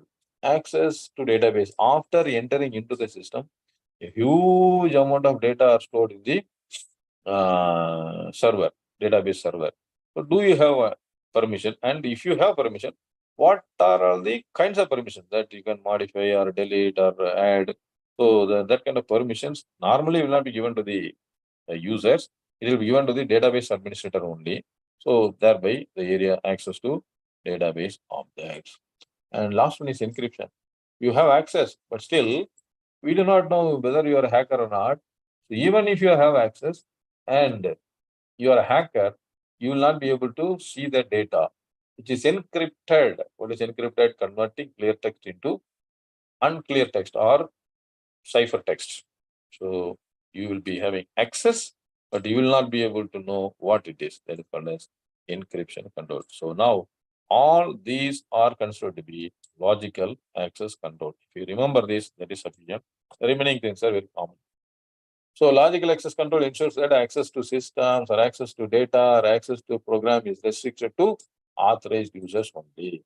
It is for what? To safeguard information against unauthorized use, unauthorized disclosure or modification, or damage or loss. So the key factors in logical access control includes first one, confidentiality and privacy requirements. So what is confidentiality and privacy requirements? The data which is secret or confidential should not be accessible to unauthorized user. Say, for example, in your computer, you have the photo of your own GF or BF, and invariably you will not, allow it to be accessed by your friends or your relatives or your parents instead. Now, in such a case, you will keep it inside the folder with password protected, sometimes encrypted also, so that only when you affix your biometrics, that can be accessed. So that is confidentiality and privacy requirement. Authorization, if at all it has to be accessed, proper authorization is needed. Authentication and incident handling, in case any unauthorized person enters, and how to handle the situation. That is unauthorized entry and handling, authentication and incident handling. Reporting and following up. What is reporting? If at all any incident occurs, how to report it? Who will rectify that? What are the activities that will be performed during the disaster? Virus prevention and detection, all of you know. Firewall, I will explain what is firewall sooner. Centralized security administration. That is from the single center point of view, they will be able to manage all the computers which are connected in the network.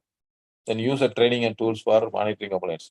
So always I advise the students, do not click any link is coming to you or sent to you, saying that you click the link, you will get a gift or you can have dating or you can have a loan. Many things are there, they are for cheating. So training the users how to avoid such kind of vulnerabilities. Then intrusion testing and reporting. Even after installing or implementing all such kind of controls, there is every possibility that it may be, broken or breached.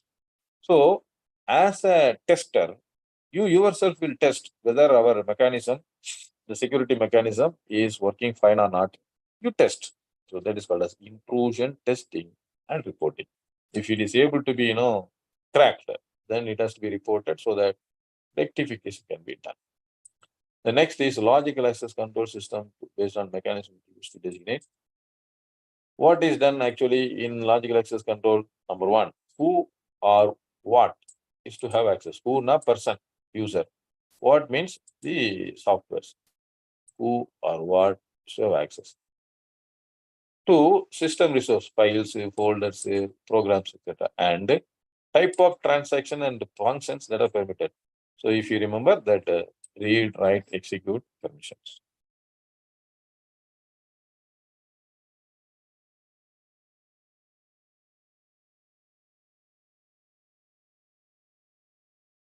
So as we have discussed earlier, identification, authentication, authorization, access control, data integrity, confidentiality, non-repudiation. I think non-repudiation we have not discussed. Non-repudiation means once you do an activity, you can deny it afterwards. So let's say, for example, you and your GF have taken a photograph. And after some time, after 3 months or 4 months, when the other person is trying for some, licensing authority or something like rights over your property, then you will simply say, no, just they have taken a photograph only for or out of this friendship, etc. And you can try to escape. So you cannot escape. You have that everything in a proved manner, and that is considered to be non-repudiation. You cannot deny. You've done it, so you are responsible. You are accountable. It's called as non-repudiation. So what is identification, username, password, etc. Authentication means the process of verifying the identity of the user. You are the user. How to identify? Using your credentials, namely password. Authentication, so third party, single sign-on, etc. So this is a mechanism how the authentication is done. So if you observe here, it will be little useful. So you are a client, that means a client computer or a client person, and this is a server where you want to go. Now, a client ID and password is given to a security server. It will verify and server ID password is sent to this. And the server, if it is you are a genuine user, it will authenticate you, that is access you. Then it will send authenticated. Then it will send an information saying that you are authenticated. This is third party authentication. Third party, not another server is installed is exclusively for this identification. Now, after this identification is over, you will be able to send and receive the data using direct connections. You understand now? You are authenticated using a third-party mechanism. So this client is authenticated by the security server to access data in the server. And after it is authenticated, you will be able to contact and communicate directly. So this is third-party authentication. Everything is useful for safeguarding and protecting our computer system from unwanted attack. So as I said, authorization means read, write, and execute. Integrity means same as when it is sent. That is, it is not modified. Confidentiality means sensitive information not visible. Non-repudiation means you are agreeing that you will not deny it later. So some difference between physical and logical security. We just go through that. It is very simple. Right. Here we have to spend some time. Technical exposures. There are two kinds of technical exposures, namely data drilling, bomb, Christmas card, worm, salami technique, trapdoor, spoofing, as well as asynchronous attacks in the form of data leakage, subversive threats, wiretapping, piggybacking. So what is this? Compromise or absence of logical access control in the organization may result in potential loss due to exposure that may lead to total shutdown of the computer functions. Intentional or accidental exposures of logical access control encourage technical exposures and computer crimes. So it will lead to computer crimes. Now let's try to understand what is data diddling. Data diddling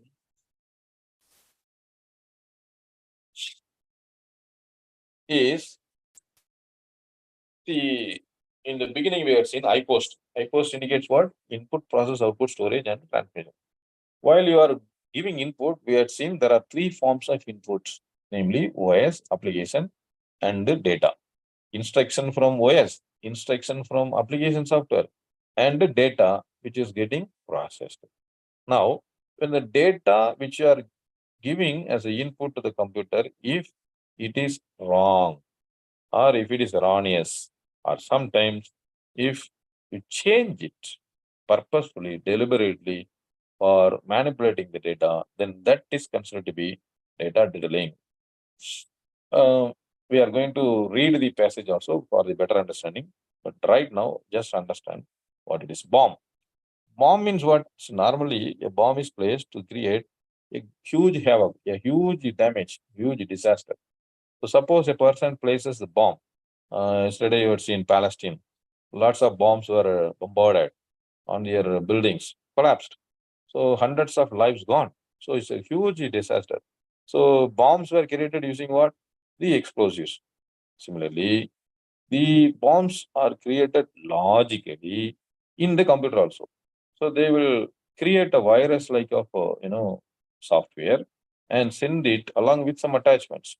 So once you click it or the appropriate time comes, it will explode and create huge damage to the computers. So the programs or softwares which are sent in the form of bombs. There are two kinds of bombs, namely time bomb and logical bomb. We'll see that.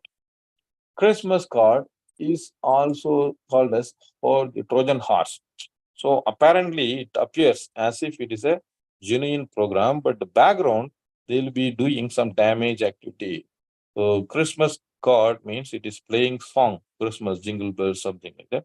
But inside that, you are just listening to the song or seeing the monitor, but behind that, the damage is being carried out. Maybe copying or deleting or adding or intruding into the network in the form of a virus, worms, etc. That is Christmas card attack. Worm means it is similar to virus, but it does not copy on its own. It will cause damage to the devices. Salami technique. What is salami technique? It is something like a round down technique. So you have a bill 9,999. So 1 rupee, invariably you will not get the refund or you will not get the balance amount from the shop. So you just leave it. Similarly, the computers programs are designed in such a manner that the amount which has to be credited to the bank account of the entity and which may be credited to, sorry, a portion of it may be credited to the hacker's account. That is alarming technique. Trapdoor. What is trapdoor? You keep a door to trap the victims. That is considered to be trapdoor. So the rat is caught in the trap. Similarly, the users may also be caught in the trap of the hacker and they will got damaged. The computer will get damaged. So backdoor, normally backdoor mechanism, you have the username, you have the password, but the hackers will try to enter into using some other mechanism and they are able to enter into the system that's called as trapdoor. Spoofing. What is spoofing? So appears as if it is genuine, but actually it is the hacker who are trying to access the data from your computer. That is spoofing. So there is something called as IP spoofing, phishing, wishing, many other things are there. We'll see that. Asynchronous attack, data linkage. First of all, we should know what is asynchronous attack. When a data is being forwarded or a transmission is made. Say, for example, you have a computer here and you have another computer here. You want to send the data. So while the data is sent, this is in air or this is in transit, okay? If the data sending speed, let's say this is 100 RPM, this is 100 RPM. RPM na rotation per minute, just for example I'm telling. But this is, 1000 RPM. Now, when the data is forwarded from this 1000 RPM to 100 RPM, what happens? The 100 only received at a time.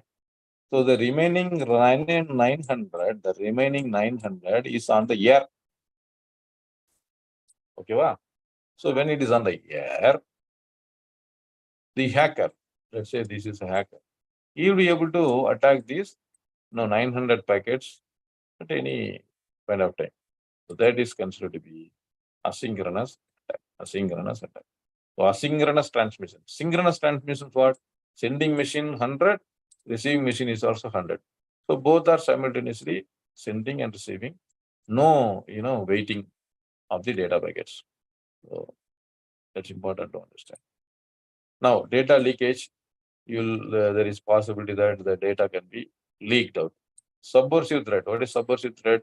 When you are sending a data, while you are sending a data, you add something in the data. You add some malicious activity or some bad elements in the data packet, and it may attack the receiving computer. That is subversive threat. Then wiretapping. So while the communication is on, you are just listening to that or you are seeing that. And last one is piggybacking. What is piggybacking? Let's say you are an authorized user. Authorized users will be allowed to enter into the computer. Let's say this is a computer. You are an allowed user. Allowed user. Now, along with username, password, some other unauthorized user is also trying to enter. So both of you are trying to enter simultaneously. That is called as piggybacking. Along with the authorized person, unauthorized person is also trying to enter into the premises. Now we'll see one by one. So data diddling, as we have seen, change of data before or after they entered into the system. It occurs before the computer security can protect the data. Second one is bomb. It is a piece of bad code deliberately planted by the insider or supplier of the program. An event which is logical triggers a bomb or time-based. So logical or time-based. The bomb explodes when the conditions of the explosion gets fulfilled, causing the damage immediately. Example, say for example, a mail is sent to you. It is having a heading called as I love you. So invariably, any person from 8 to 80 of years old, they will be having a curiosity to know who it is. So they will click it. If you click it, suddenly it will explode and it will cause damage to your computer. That is logical. However, these programs cannot infect other programs. What is time-based? Time-based means the bombs will be set in such a manner that it will explode exactly at 6 o'clock. Now, the class starts at 6 a.m. So suddenly they, send a bomb yesterday itself or day before yesterday on 9/10/2023, 6 a.m. This bomb will blast. So this program will explode and it will cause damage to the computers. That is called as time-based bombs. The next one is Christmas card, well-known example of Trojan, and it was detected on internal email of IBM. It was previously detected.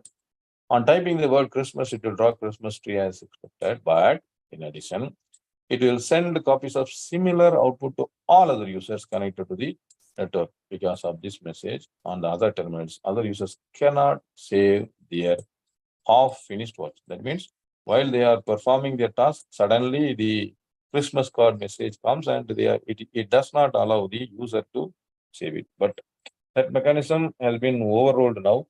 We are able to save the items auto save mode if you have enabled.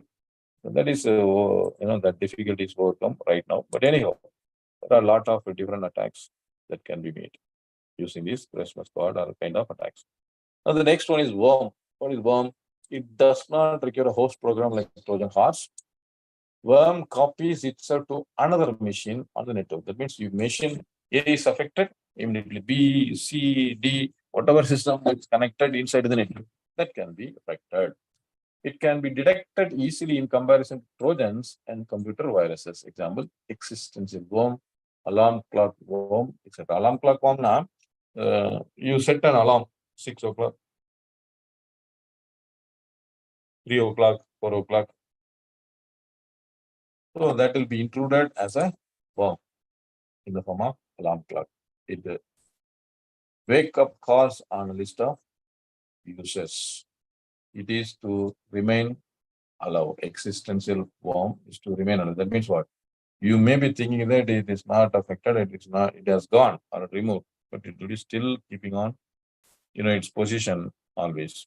It does not cause damage, but only copies to several places in a computer network. Sometimes causes, slowdown in the network. Then rounding down, small fraction of denomination and transferring the small fraction into an authorized account. Authorized account of the hacker. Okay, and as amount is small, it gets rarely noticed.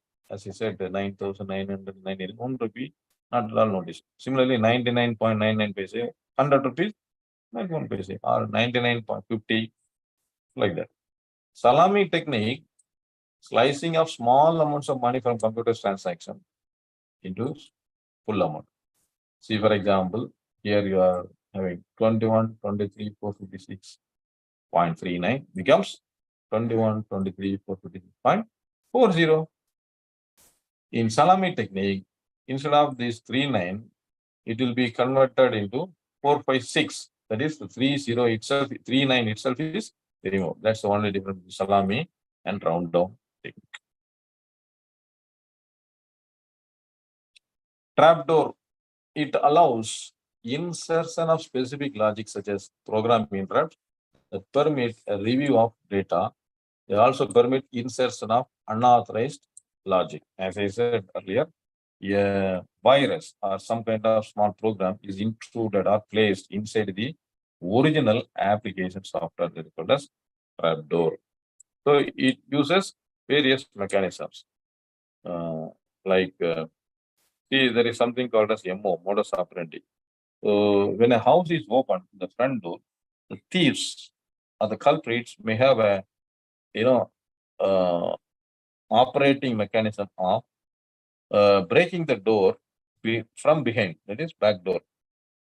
Front door, even though it is open, they will never enter because they have the modus operandi. They are having, inborn or always doing in the same methodology or adopting same methodology, like breaking open the door from behind. So that mechanism is considered to be trapdoor. Using that, they enter into the premises, steal the data, and going out. Spoofing, it involves forging one's source IP address. So for this, it will take a few minutes to explain this. Let me explain this. Now, all of you know something called as remote access. What is remote access? Remote access means any person, let's say, is having a user, admin.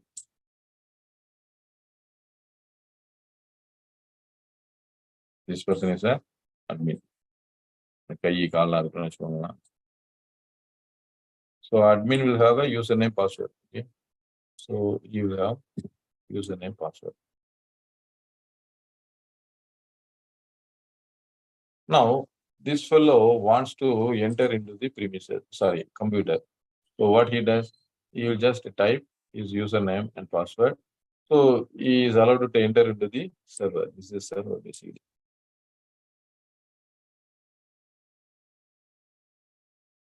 Now assume that this fellow, that administrator has gone to UK, United Kingdom. So when he is in United Kingdom, something occurs to the server, and therefore he wants to log in to the system. So how he will log in? He will log in through the username password. So assume that he is coming here, and then coming here. So through the network, he is traveling here, the data is traveling here, and it comes here. So he is trying to enter into this computer. So what is the mechanism you will use? You will use the username and password. So it will verify if the proper username and password is given, he will be allowed to enter. Now the problem is, see, there are so many attackers who are living in this network. So the star people are attackers, hackers. What they do, whenever the traffic comes, they are able to, see whatever is getting trafficked. So when it is getting trafficked, they'll be able to, simply hack the username and password, which are, supplied by the administrator. So once it is obtained, they will be able to, use it. Now, for obtaining this username and password, they design a mechanism. What is a mechanism? Let us have this computer. The hacker is having a computer. Through this computer, he monitors the traffic. Now, there is a control mechanism. Let us assume a firewall. The firewall is placed here. What is a firewall? It filters the data based upon the parameter firewall. We have to understand what is firewall. Firewall is a software or a hardware which filters data which are entering into the system or out of the system. Say, for example, the hacker is having an IP address 75.75.75.75 Eldoret, Chennai. Now, if you know that IP address of hacker is 75.75.75, then you can set a rule in the firewall saying that you give the rule. What is the rule? Deny whom? 75.75. Sorry. 75.75 and allow. Let's say all. So any person other than the IP address 75.75.75, he can be allowed. 75.75.75 is denied. Okay, this is one mechanism. The other mechanism is, let us assume our what is it? Administrator is having a computer with IP address, let us say 100 10.0.0.100. Now you can set a rule in the firewall saying that I draw it in the bottom. So here the rule of the mechanism is like this. Allow which one? 10.0.0.100 and deny all other. That means what? Any person other than the administrator from IP address other than 10.0.0.0 should be prevented from entering into the network. Right. So this is a rule now. Now, on observing that, some of the hacker also knows this. On observing that this is 10.0.0.100 alone is allowed, he just go and modify this IP address as 10.0.0.100. Sir, is it possible? Yes, it is very much possible. You can change the IP address. Now, when the data packets travels from this hacker to this computer, the firewall verifies. So what is the IP address of source address? 10.0.0.100. It sees the rule allow 10.0.0.100. Therefore, it permits you to allow into the system, permit to log into the server. And this kind of attack is called as IP spoofing. So IP is converted into what which has been permitted by the firewall, and it camouflages or masquerades the firewall and penetrates into the system. It's called as IP spoofing. So a spoofing attack involves forging one's IP address. One machine is used to impersonate the other in spoofing technique. Spoofing occurs only after a particular machine has been identified as vulnerable. A penetrator makes the user think that he or she is interacting with the operating system that is originally. For example, a present or duplicates the login procedure, captures the username password, attempts the system crash and makes the user log in again. So the last one, let me explain again. So in this example, I have shown you this IP spoofing. Similarly, you recollect our discussion earlier, 10.0.0.100, this administrator is, trying to enter into the system using this line and logging in here. Okay, in this scenario, what happens? The hacker will create a genuine website. Let us assume that this website is here, statebankofindia.com. Statebankofindia.com. Now, the statebankofindia.com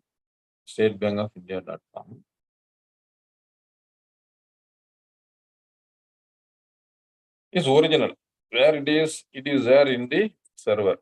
So it is there in the server, SBI.com. This is the original.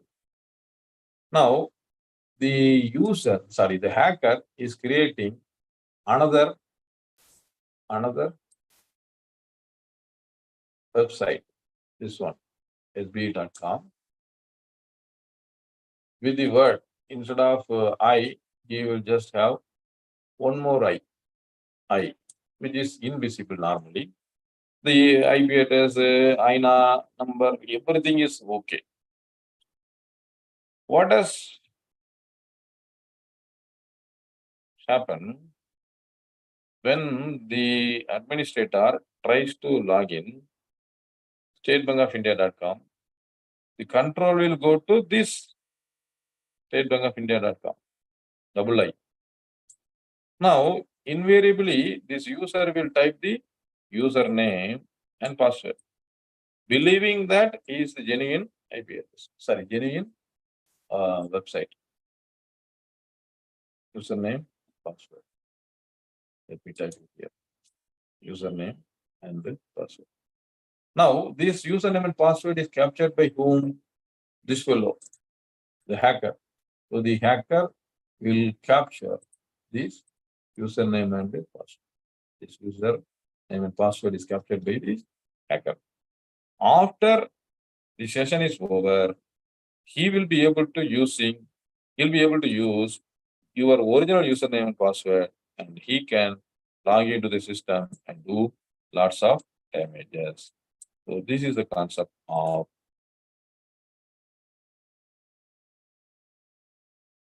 phishing attack. A penetrator duplicates the login procedure, captures the user password, attempts for a system crash, and makes the user login again. This is phishing attack.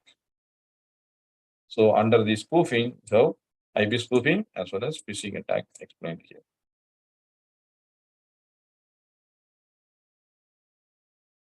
Now, asynchronous attack means where the data can be moved synchronously across the telecommunication line. Data that is waiting to be transmitted or liable to unauthorized access called as asynchronous attack. So I have explained this concept earlier. These attacks are hard to detect because they are usually very small pin-like insertions. Number one, data leakage. So leaking information out of the computer by means of dumping files to paper or stealing computer reports or tape. So dumping files means what? You are storing it in, let's say, a folder. Now it's similar to a folder. You can have an X folder wherein the same data are duplicated. So that X folder can be, retrieved and the data can be stolen. Subversive attacks. These can provide intruders with important information about the message being transmitted. The intruder may attempt to violate integrity of some components of the system. What is integrity? You are sending a message. Let us say we will meet at Marina at 6 o'clock. And somebody goes and modifies that we will meet at Express Avenue. So what will happen? The person who receives a mail, modified mail, will go to Express Avenue.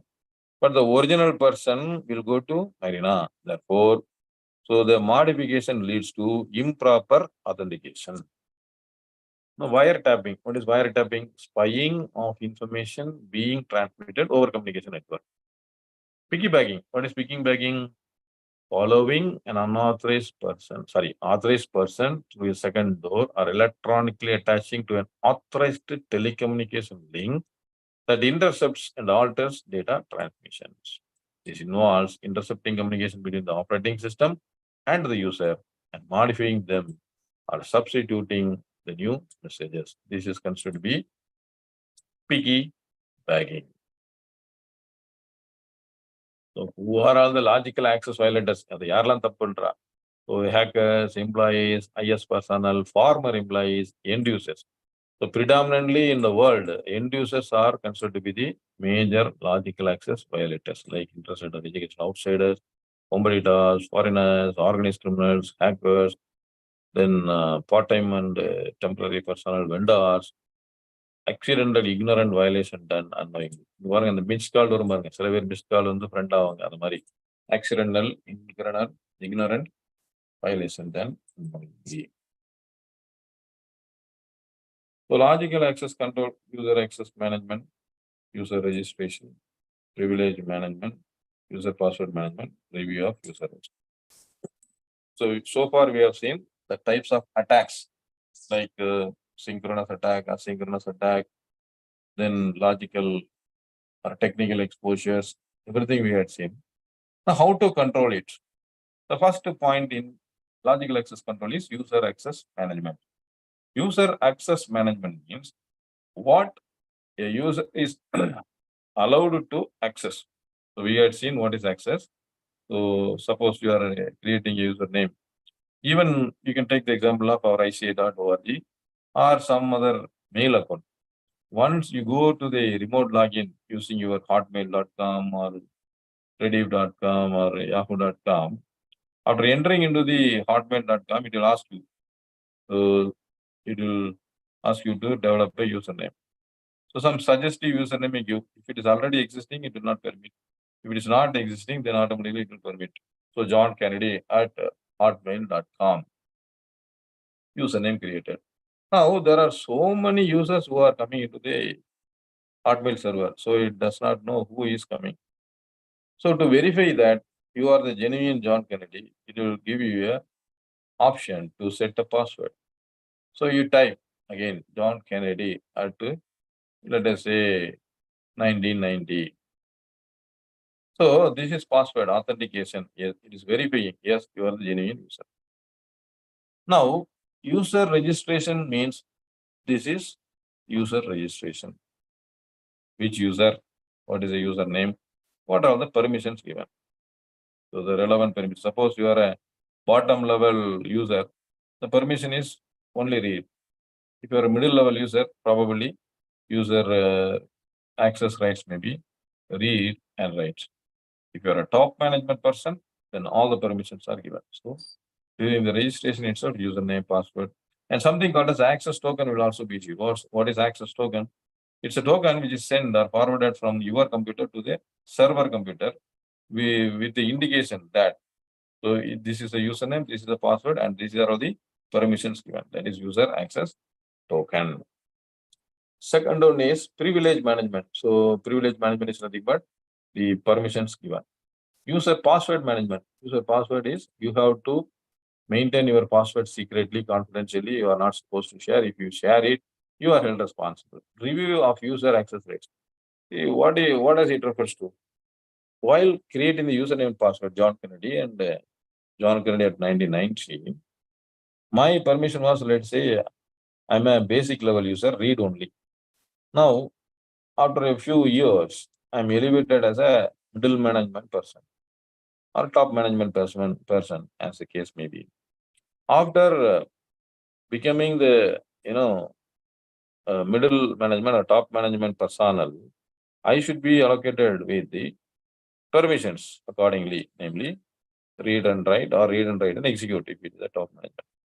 Now this is review of user access rights. Suppose I am demoted from top level management to middle or middle to bottom, my rights should be removed. So this is what is user access rights review.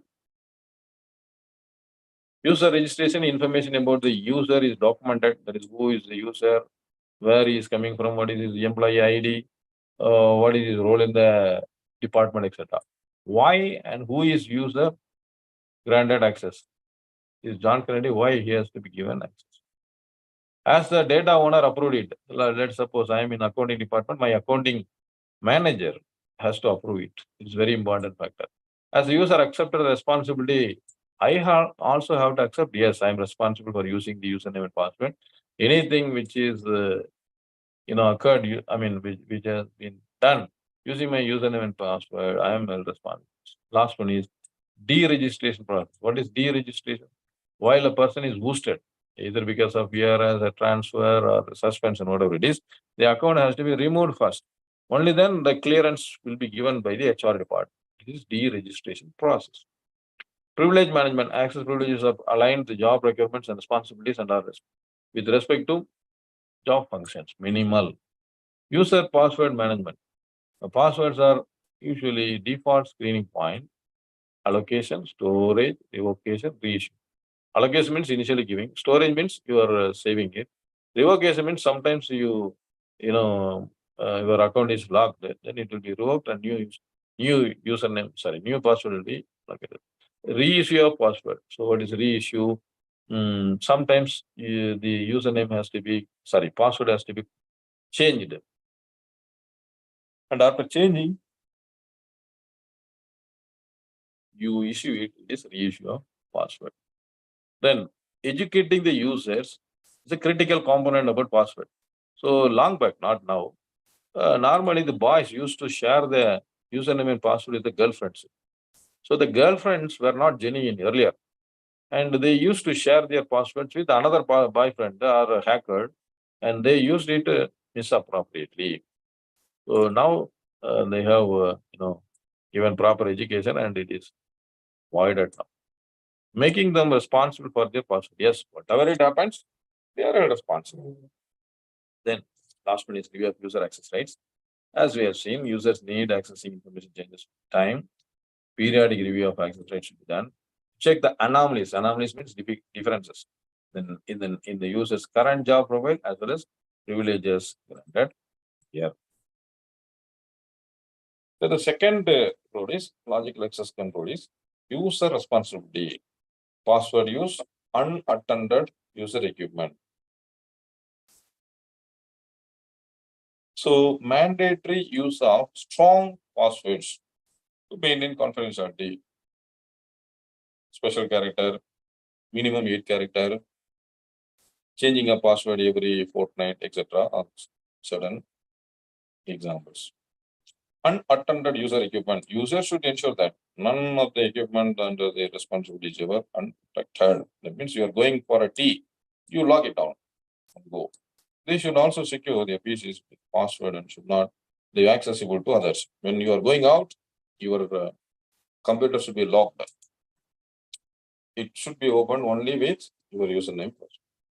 Now, network access control. So there are 8 points like policy on use of network services, enforced path, segregation of networks, network connection and routing protocol, routing control, security of network services, firewall, encryption, callback devices. It's very simple to understand. We'll see one by one.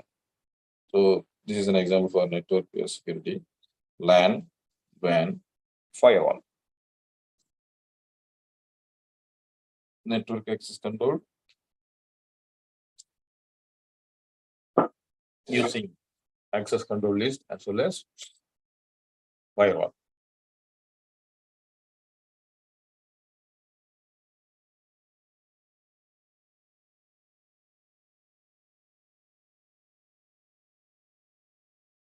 So this is the area where important data or program is there. And this is a place where applications or sensitive data are stored.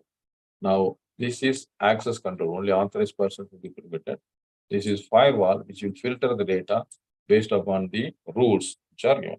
So if a user comes here, it will verify, and if it is found to be genuine, automatically it will be permitted. If the user is an unauthorized person, that is, a hacker is coming. So while he's coming, the firewall is verify. If it is ingenuine, it will be prevented. Similarly, even if he crosses the firewall by giving some IP spoofing, etc., it will verify who is given the access. The access control is whether his name is found to be there or not. If not, it will also be, prevented. So this is how it is carried out in the network.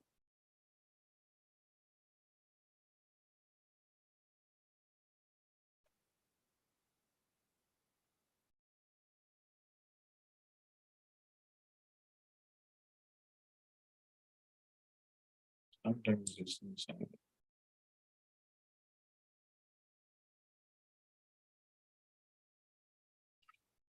So the attackers can be prevented by the intrusion prevention system. It is also similar to that.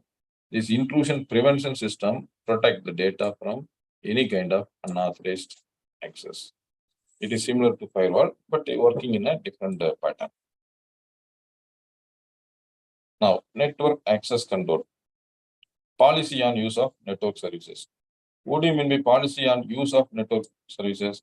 We have explained what is policy. Policy is intention of the management. Documented form is called as policy. So the enterprise policy applicable to internet service requirements aligned with business need for using the internet uses the first step, selection of appropriate services and approval of access. Them should be part of this policy. Simple example I'll give you. Let us say you want to access or you want to give permission for the promotion of your product. So naturally, you have to give access for the social media accessibility like Facebook, Twitter, Instagram, LinkedIn, X, etc. Now, if you are given permission, automatically there is every possibility that the user may misuse that opportunity also. So this is what is referred to as policy on use of network services. So for your personal access, it should not be used. Only for the purpose of promoting the product, it can be accessed. So there should be some demarcation that is referred to as policy on the network services. Enforced path is based on risk assessment. It is necessary to specify each exact path or route connecting the network. Example, internet access by employees will be routed through a firewall and proxy. So we have to see what is proxy. Firewall we have seen.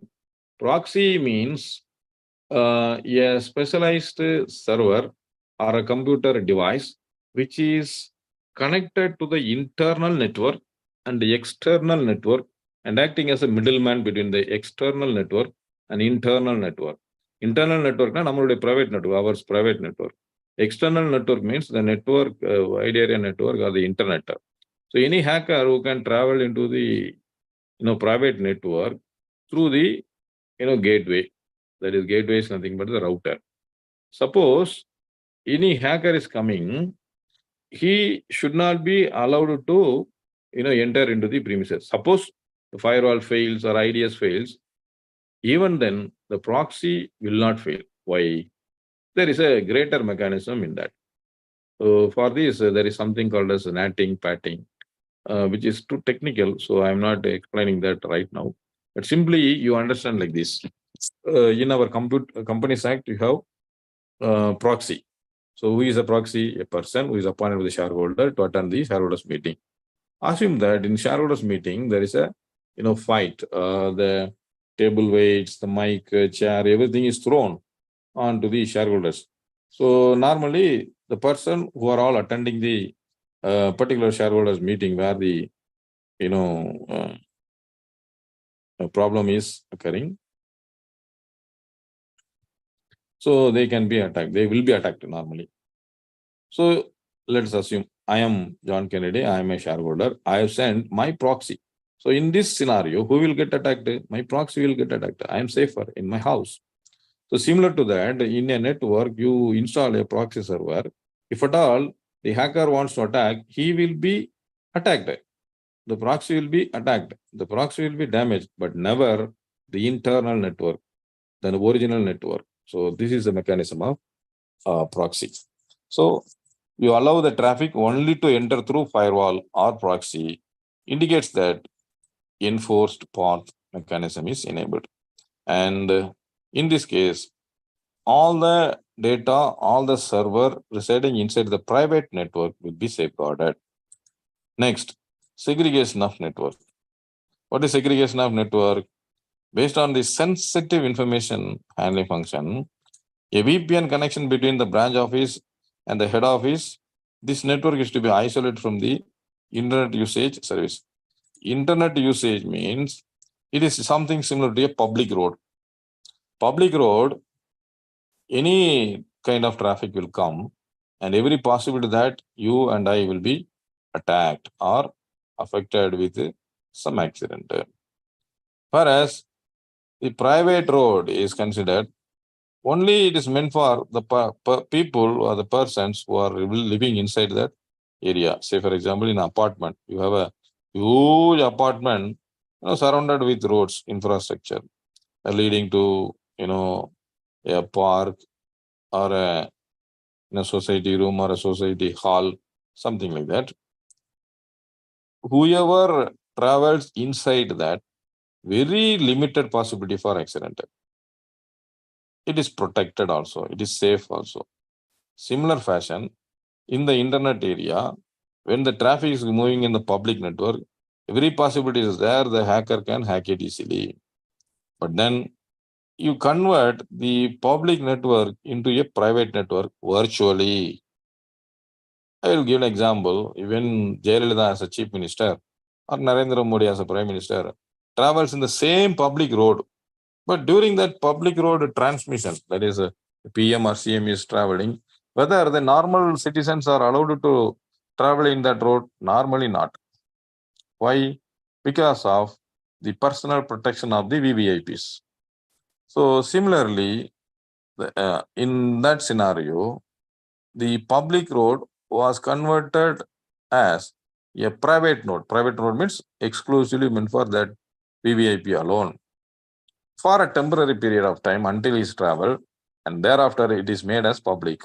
Same pattern. Virtual private network is a logical arrangement in such a manner that the data traffic will be, transmitted. The data will be transmitted like it is covered with a shell. So you just imagine a tortoise which contains its body inside that. It cannot be normally cracked. It can travel, but it is safe. Same way, you create a shell-like arrangement, SSH, secured shell, and SFTP, FTP, and similar kind of protocols are there. They are used for these secure connections. And one more thing is VPN, virtual private network. So virtually you are creating a private network among the public network. Example, leasing of a circuit. So let us assume that BSNL is having 1,000 lines between Anna Nagar and Nungambakkam. So one line is exclusively made for SIRC, which can send and receive traffic from and to Nungambakkam and Anna Nagar. So this is virtual private network. The data will go safely.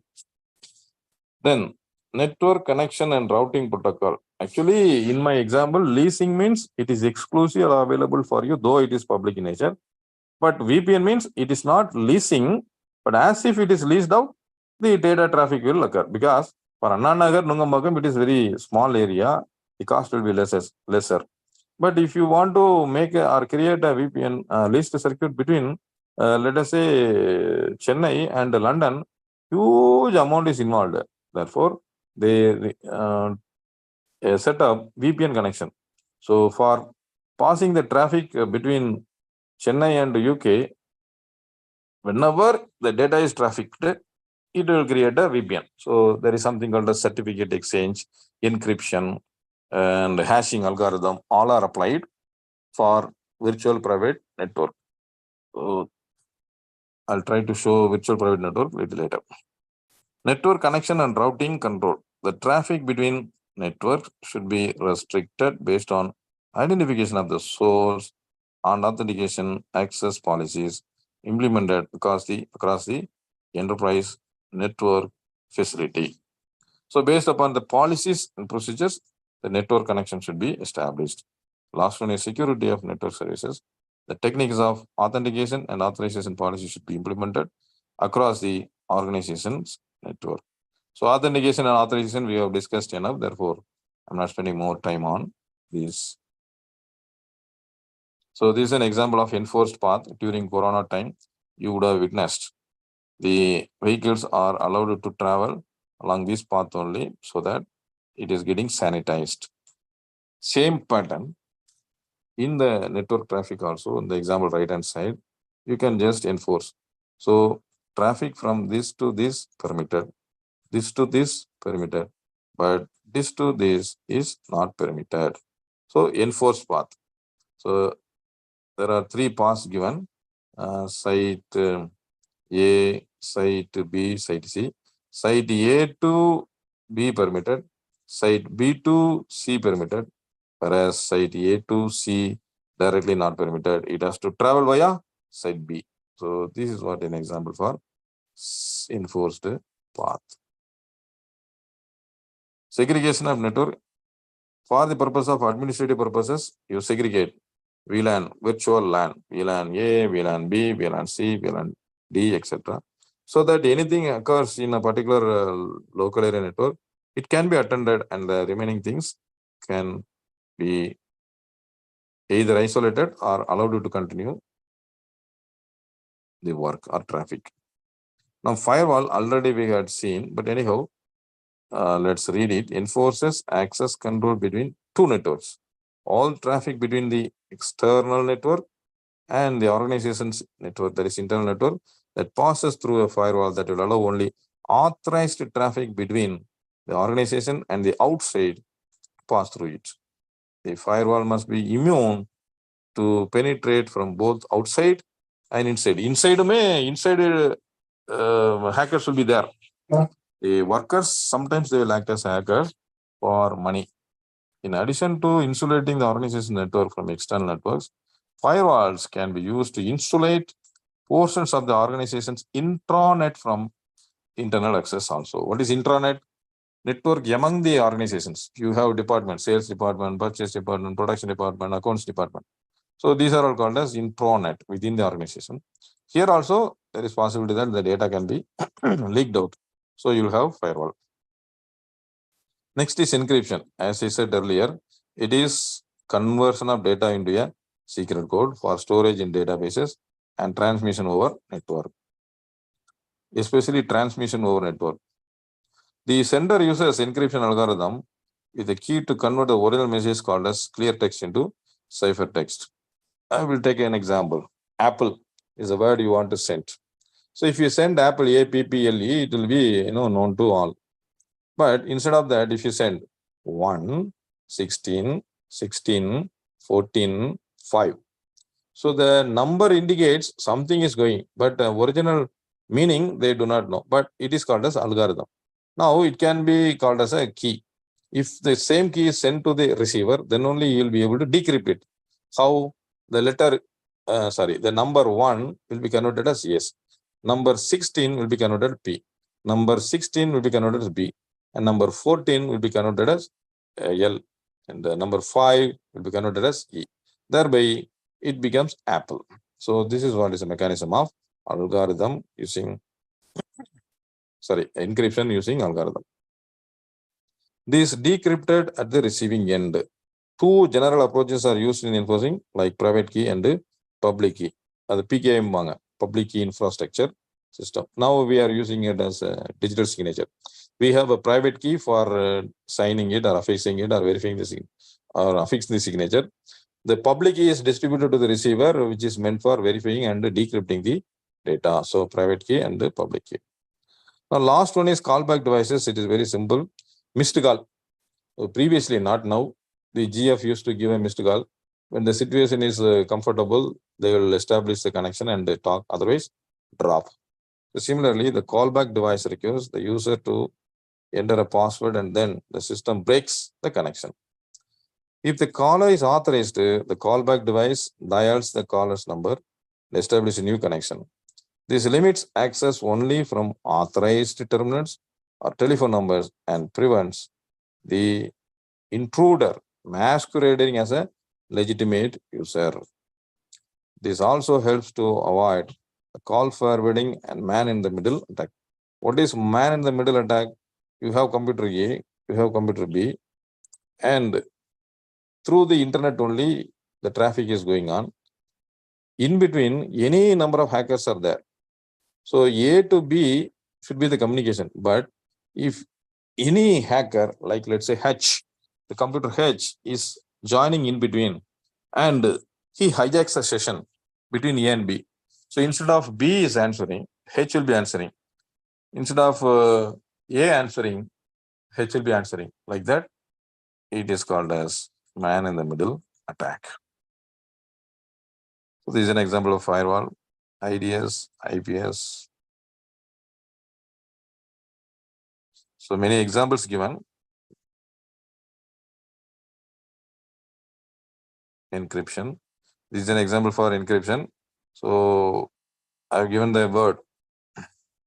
So I'll complete this and then on to meet at Marina at 6 p.m. So the Marina is the word which is secret. It can be converted by the hacker. And this is the boy who receives the information. This is the girl who sends the information. And what happens?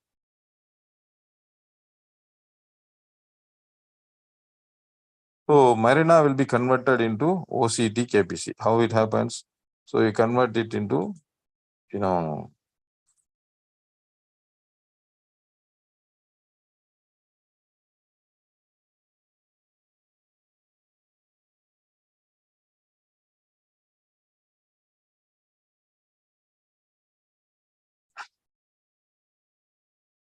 see, the Marina has been converted into OCT KPC. How? One letter ahead. One letter ahead means what? The formula or the algorithm is one letter ahead. Instead of A, you write C. Instead of D, you write F, one letter ahead. So instead of M, you write O. Instead of A, it is converted as C. Instead of R, it is converted as K. Instead of N, it is considered as P. And instead of A, it's converted as C. Like that, when it is converted, it is normal text or plain text into cipher text or encrypted text. And you use a key for decryption, the clear text will be seen here. Plain text will be received here. So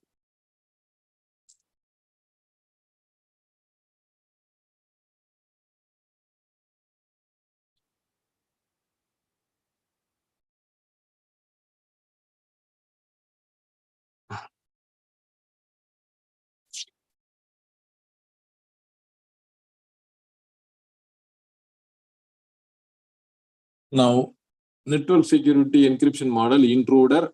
This is what I explained earlier. Same thing is repeated here. So what is authentication? What is integrity? What is non-repudiation? We have already seen. The same thing is repeated here. Operating system access control. So you have 11 points. Let me explain that quickly. Automated terminal identification. What do you mean by automated terminal identification? See, you have 10 computers in your State Bank of India branch. Another hacker is sitting neighbor to your State Bank of India branch, and he will also be able to access into the server. Now, the server should be given some instruction saying that any communication comes from the terminal which is located at State Bank of India branch, alone should be permitted. The other one should not be permitted. Say, for example, 1 to 10 system, 1, 2, 3, 4, 5, 6, IP address, etc. The 11th person will be definitely having some other IP address. So that has to be prevented. So automated terminal identification means only from the registered terminals, the traffic will be accessed. The remaining, it will not be accessed. Suppose the same user, the same employee logs in from his house, he will not be entered into the system. Only he goes to the branch and logs in, he will be allowed to log in. Second one is terminal login procedure. There is something called as console. So the console server will maintain who are all the terminals which are being used for accessing into the server. So through that path only you'll be able to travel and access.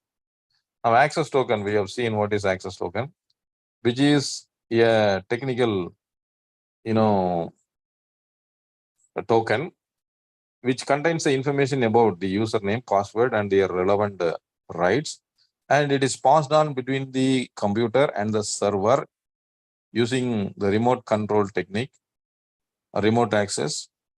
And there are two kinds of protocols like Kerberos and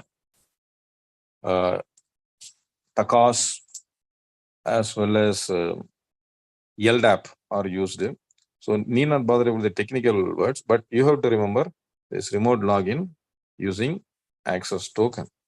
Access token contains username, password, as well as authentication mechanism like username, password, and authorization. Read, write, execute. Access control is this also we had seen. The name of the person will be mentioned, the IP address will be mentioned. They alone will be permitted, the others will not. Discretionary access control. What is discretionary access control? See, you are the owner, let us say in the firm, accounting manager. You are connected with the server and you have permission to log into the server. Another new employee joins your department. Now, if you want to add him as a user, you have to go to the IT department, get the approval, then only the username, password, and the relevant permissions will be given. So this is the normal procedure. Now, after joining, you want to give, let us say, more permission or lesser permission to your employee. Now, for this also, you have to go to the server administrator. It will take time and it is a cumbersome process. Instead of that, the server administrator will give you the permission to modify the permission of your subordinate. So that is called as discretionary access control. You are given with the power to modify the permissions according to your requirement. It's called as discretionary access control. User identification and authentication, we have already seen. Password management also பார்த்தோம். Use of system utilities. So utilities, so some utilities software will be there. It has to be restricted so that the hacker will not be able to. Duress alarm to safeguard the users. What is duress alarm? In case of any difficulty, any odd situation, any panic situation, what is this? Example, you are going to the ATM center. While you are entering, some thief is also coming along with you. He is trying to steal the cash from you once you are withdrawing the money. So you feel as if someone is following with a malicious intention, and you want to inform it to the, let us say, police or the nearby branch or the security guard, etc. Now you do not have any opportunity other than this. What is this? You are going to insert the ATM card. You have inserted. Let us say the PIN number is 5434. Now instead of 5434, you type it as 3445. Correct?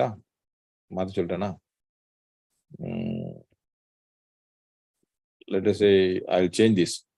3001. Okay, 3001 is a PIN. So instead of 3001, you type it as 1003. It is simple to understand. 1003. So in the reverse. Once you type it reverse, immediately the signal will go to the server and also to the branch and also to the police. And within few minutes, the security guard or the police people or the branch people will come near you so that they will be able to safeguard you. This is the concept of duress alarm.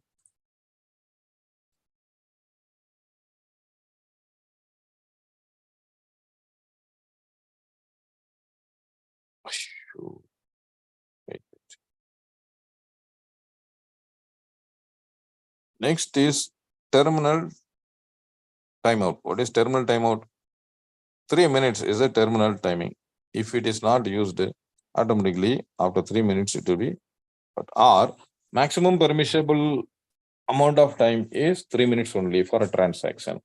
Once the 3 minutes over, it will be automatically logged out. You have to log in again for the continuation of your service.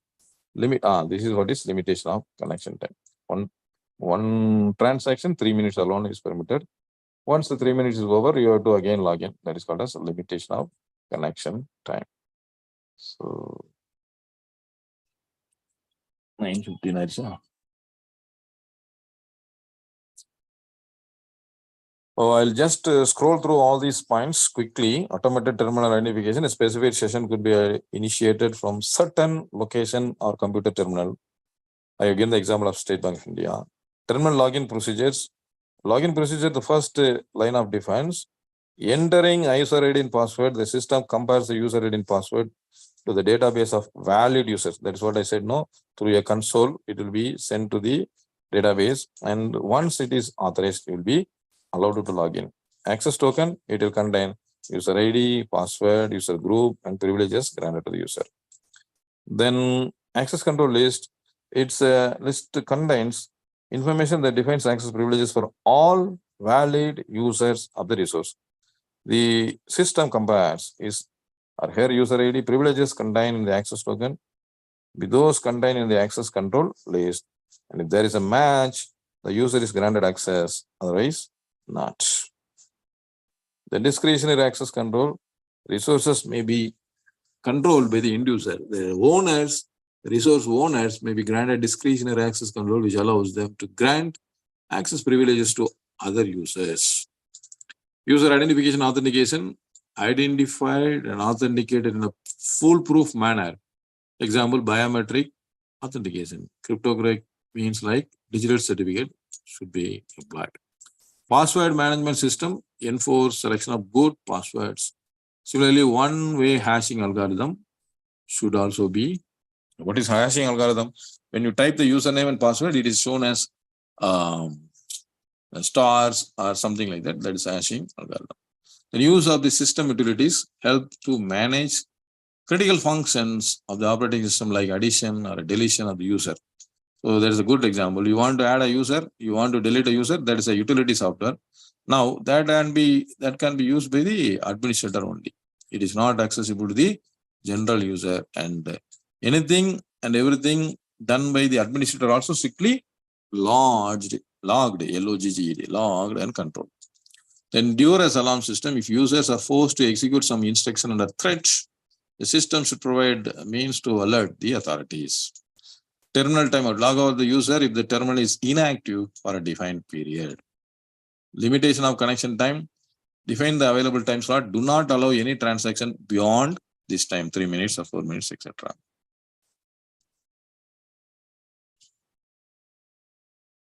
Now, application and monitoring system access control, information access restriction. So only a few people are permitted to access. Sensitive system isolation. What is the sensitive system isolation?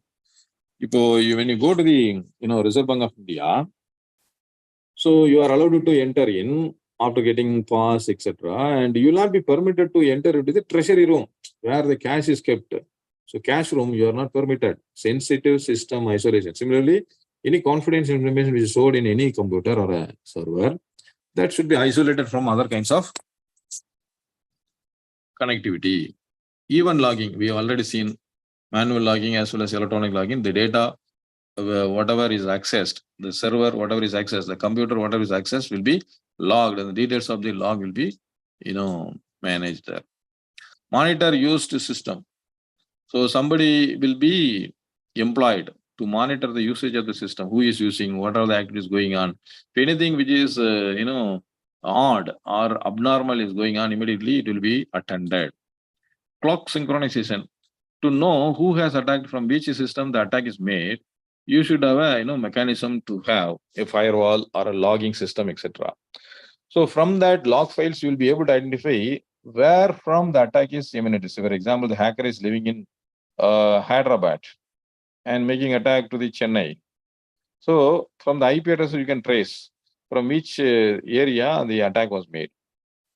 If you want to know that the server and the system which is connected to the server in your network should have the same time and same seconds, minutes, etc. Why? Because from the log file, you may identify 10.0.0.100, 75.75.75.75. Now, which system was hacked or which system the attack was made? If you want to know, the timing should be matched. Then only you'll be able to detect the original system from where the attack is made. That is clock synchronization. So control when's mobile. For that clock synchronization, you have something called as ATM server, automatic timing server. So it will connect the systems with the server and make the time adjustable according to the server time. So ATM server. Then control when mobile. So when you are moving laptop, smartphone, which is connected to the server, during that time, you have to be very safe and secure so that the unauthorized traffic does not enter into the system. So last one is managerial control. The management and the information system management control, system development management control, programming management control, data resource management control, quality assurance management control, security management control, and operations management control. Each has its own, way of defining it.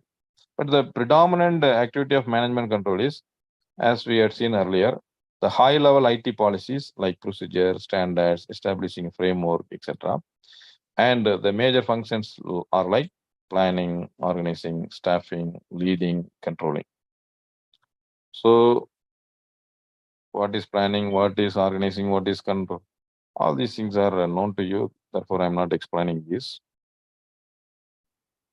Regarding system development control, there are 6 points. We will discuss this. Number 1, system authorization activities. What do you mean by system authorization activities? You want to install a new computer system, or you are shifting from the existing computer system or automated system to a new system. Now, what are all the things that will be permitted That alone has to be carried out. That is called as system authorization activities. So normally you have to get the approval from the top level management.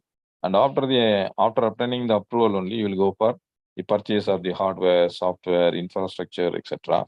And what are the permissions, what are the software, what are the hardware, what are the privileges that has to be given to the users, etc. can be set here. Next is user specification authentication. What do you mean by this? You want to develop a software. The software is ultimately being used by the end user. So the end user needs what are all the activities that has to be carried out by the software. Say, for example, CBS, core banking solution. You want the check clearances mechanism, the draft clearing mechanism or draft preparation mechanism, and the jewel loan, the various kinds of loan. So how to, approve the loans, what are the procedures? All these things are needed to be enabled in the application software itself. So what does the user need? It has to be implemented. So that will be obtained in the form of user specification activities. He will specify what are the needs. Then technical design activities. What do you mean by technical design activities? After getting the specification activities, you will convert it into a design, and you will prepare a flow chart, data flow diagram, etc. And you will design from the flow chart and other kind of stuffs. That is called as technical design. So which is server, how data is traveled, how data is processed, what process is carried out, etc. Internal auditors participation. Why? Because in the application itself, you need to install or you need to, inbuilt application control should be created. So embedded controls. While developing the software itself, as an auditor, you know what are the control and check mechanisms that has to be incorporated. See, for example, a bill has to be passed. For payment up to 10,000 rupees, the low level employee. Any payment from 10,000 until 1 lakh, middle level. Any amount which is beyond 1 lakh should be approved by the top level. So 3 users are, involved in it. The basic level user up to 10,000, middle level user up to 1 lakh. Like that, you are able to fix the control, SOD, segregation of duties, and make a checker concept. So for that purpose, internal auditors are needed to participate in the program development or system development. There is something called as SDLC, System Development Life Cycle, which prescribes all these things. Program testing. There are 3 kinds of tests like unit testing, integration testing, and whole of the program testing. So all are considered to be program testing. When it is carried out after the development of the software. Say, for example, you will develop ERP software. What is ERP? Enterprise Resource Planning Software. Enterprise Resource Planning Software will consist of different kinds of modules. So you will have modules like, let us say,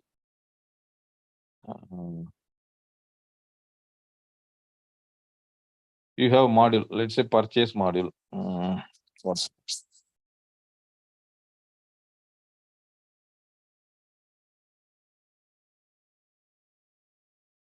purchase module, production module, sales module,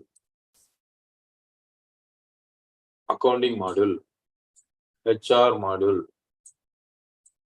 EIT module, like that, various modules. What is this module represents? Each department will carry out its functions. Say, for example, sales department will do the receiving of order, then availability, checking the availability of order, products, and demand, correlate the demand, and according to the demand, the purchase has to be made or production has to be made, etc. All will be determined by this particular department. All these activities will be carried out by the software. 1, 2, 3, 4. Now, sales department necessarily has to talk with the inventory department. Let us say this is inventory. So they should have the integrity. So it has to talk to this one, integration. Now this is integrated, this is integrated, this is integrated, this is integrated. Now, if the inventory software alone or module alone is tested, it is called as unit testing. Now, whether inventory is able to contact with the sales, or sales is able to contact with accounts, or accounts is able to contact with production, etc. This is called as integration testing. and all are joining together will be connected to something called as DBMS, database management system, where all the records are stored. So totally it is called as ERP, enterprise resource planning software. So whether they are able to test as a whole, then that is called as program testing. Program testing, all the program of testing. And the last one is user test and acceptance. Here, if you observe here, user specification is given. According to the user specification, whether the program has been developed or the software has been developed, it will be certified by the user. And then only we will be able to implement the system in the network or in the server.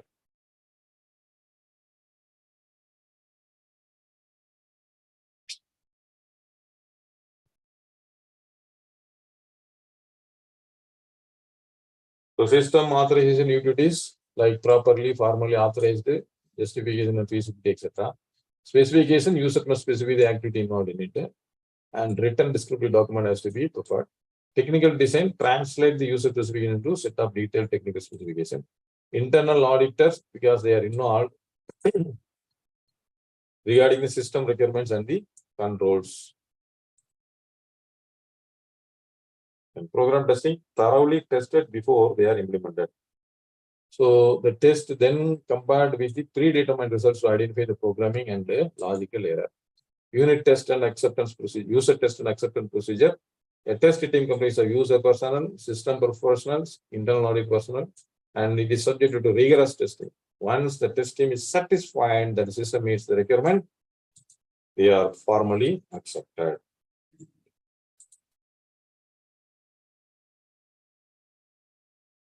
So the testing of the I have explained it. The planning, you have to remember this WBS, work breakdown structure. Sometimes it is asked as a MCQ. Similarly, Gantt and PERT charts, programming evaluation review techniques are used for monitoring progress against the plan. That is, you are planned for 10 days, whether it is able to be completed within 10 days or not, you have to check.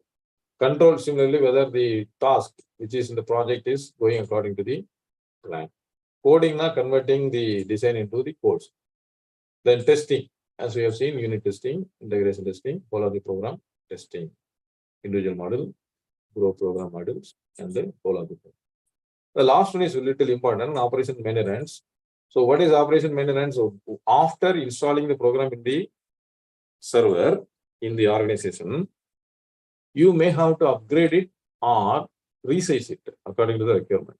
So while you are working, you will come to know a lot of requirements or unwanted items included in the software. So either you have to remove it or add it.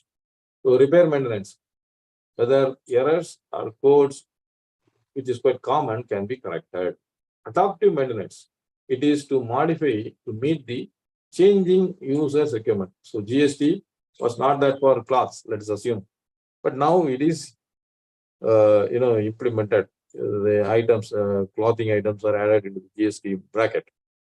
Immediately it has to be changed. So adaptive maintenance. Perfective maintenance is tuned to decrease the resource consumption. Previously, it was taking 1 minute to process a bill. Now it is reduced to 30 seconds, like that.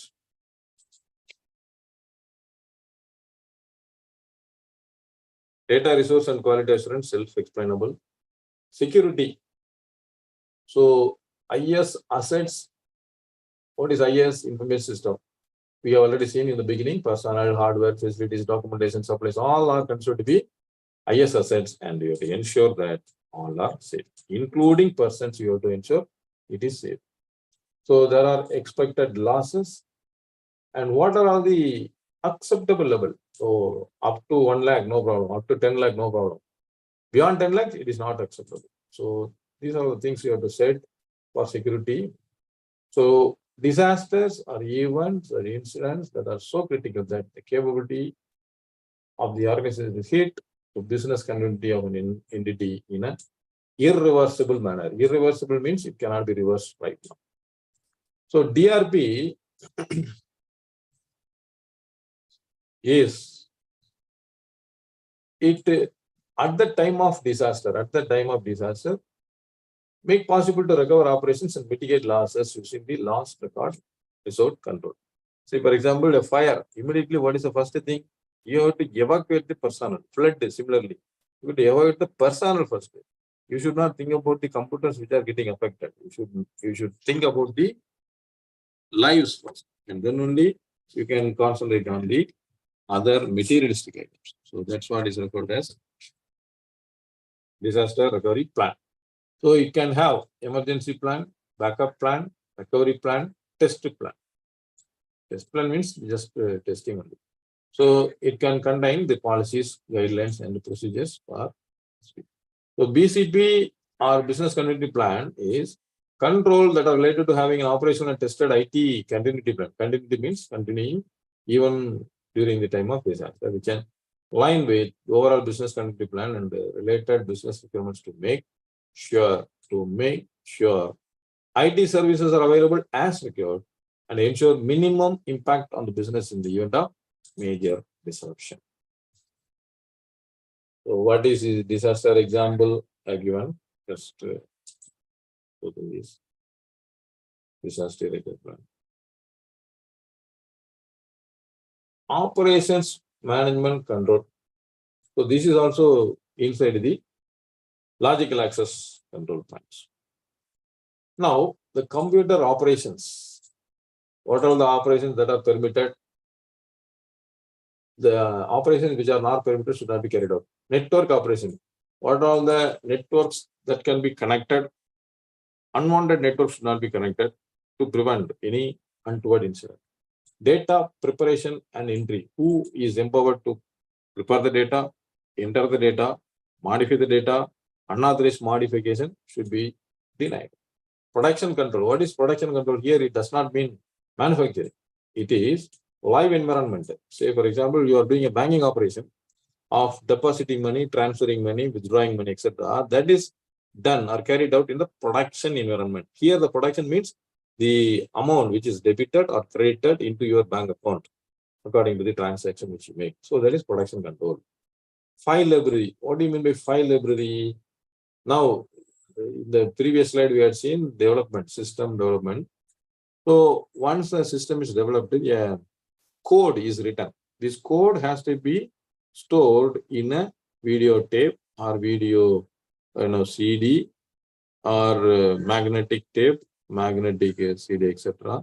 and store it in the library so that in case of any future requirement, you will be able to retrieve that and use it for the rectification or modification purposes. Then documentation and program library. So file library and program library, it is little similar. Only thing is file library inside the folder, what are the files you are keeping? Program library, the places or the area where the softwares are placed or stored. So that is program indexing, something similar to that. Help desk and technical support. This is very important because without help desk, a software company cannot exist. So after installing the software in a company or organization or entity, they may want some rectification to be carried out in case of any failure and in case of any repair or in case of any sudden stoppage. The organization employee, let us say A Limited and S Limited has supplied the software, will immediately contact the S Limited and they will inform, hey, come on here, this is an issue. I'm not able to start the computer, I'm not able to do the transaction, I'm not able to modify this, etc. They will be complaining. The help desk people should be able to resolve it. If they are not able to resolve it, immediately it will be escalated to the higher level authority so that the problem will be rectified within shorter period. So that's the work of the technical support and help desk support people. Capacity planning and performance monitoring. So regarding operations management control, you should have the capacity planning. What is capacity planning? Today, the infrastructure is consisting of 10 servers. But after 10 years, this 10 server cannot meet the needs of the users. Therefore, you should have a vision that after 5 years or after 6 years, we may have to enhance the capacity and according to the requirement which is required after 10 years, you should be able to predict it now, forecast it now, and should have expansional plans. The infrastructure should be developed in such a manner that it can accommodate the remaining 10 servers or 15 servers after a few years. That is what is capacity planning and performance monitoring. Then management of outsourced operation. If you are giving some of the operation to the third party environment like BPO, business process of outsourcing, etc., we should be able to control that as well as monitor for security related aspects.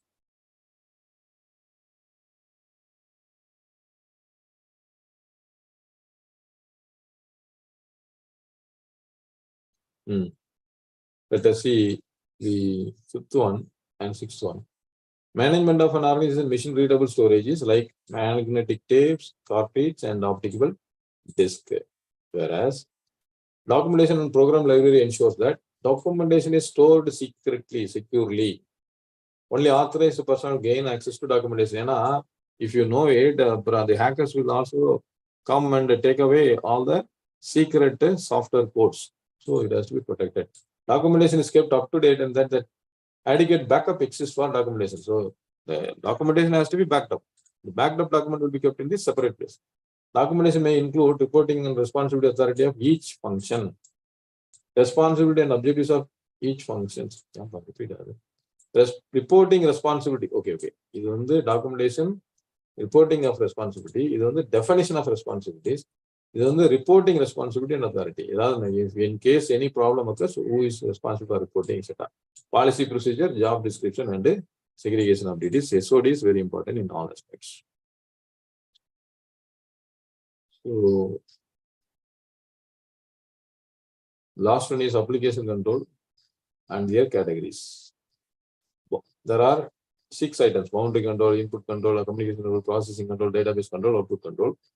Boundary control means when the data is allowed to enter into the system, the controls which are there in the boundary is called as boundary control. First is cryptography, encryption. Second thing is password, username, password. PIN, personal identification number, identification cards, biometric devices. These are all considered to be boundary control, which we have already discussed. Therefore, I am not going deep into this.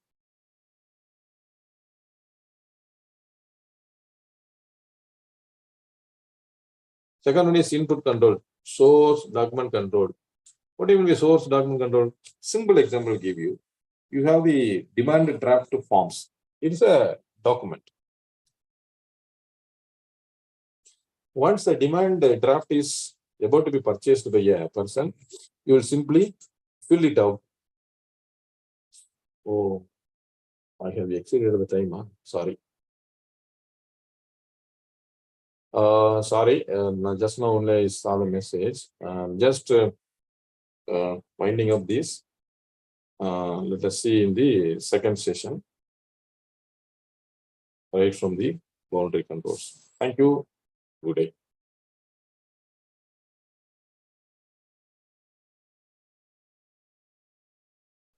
So thank you so much for joining, for conducting the session as a faculty. The only request from the live stream was to share the PDF that you are taking.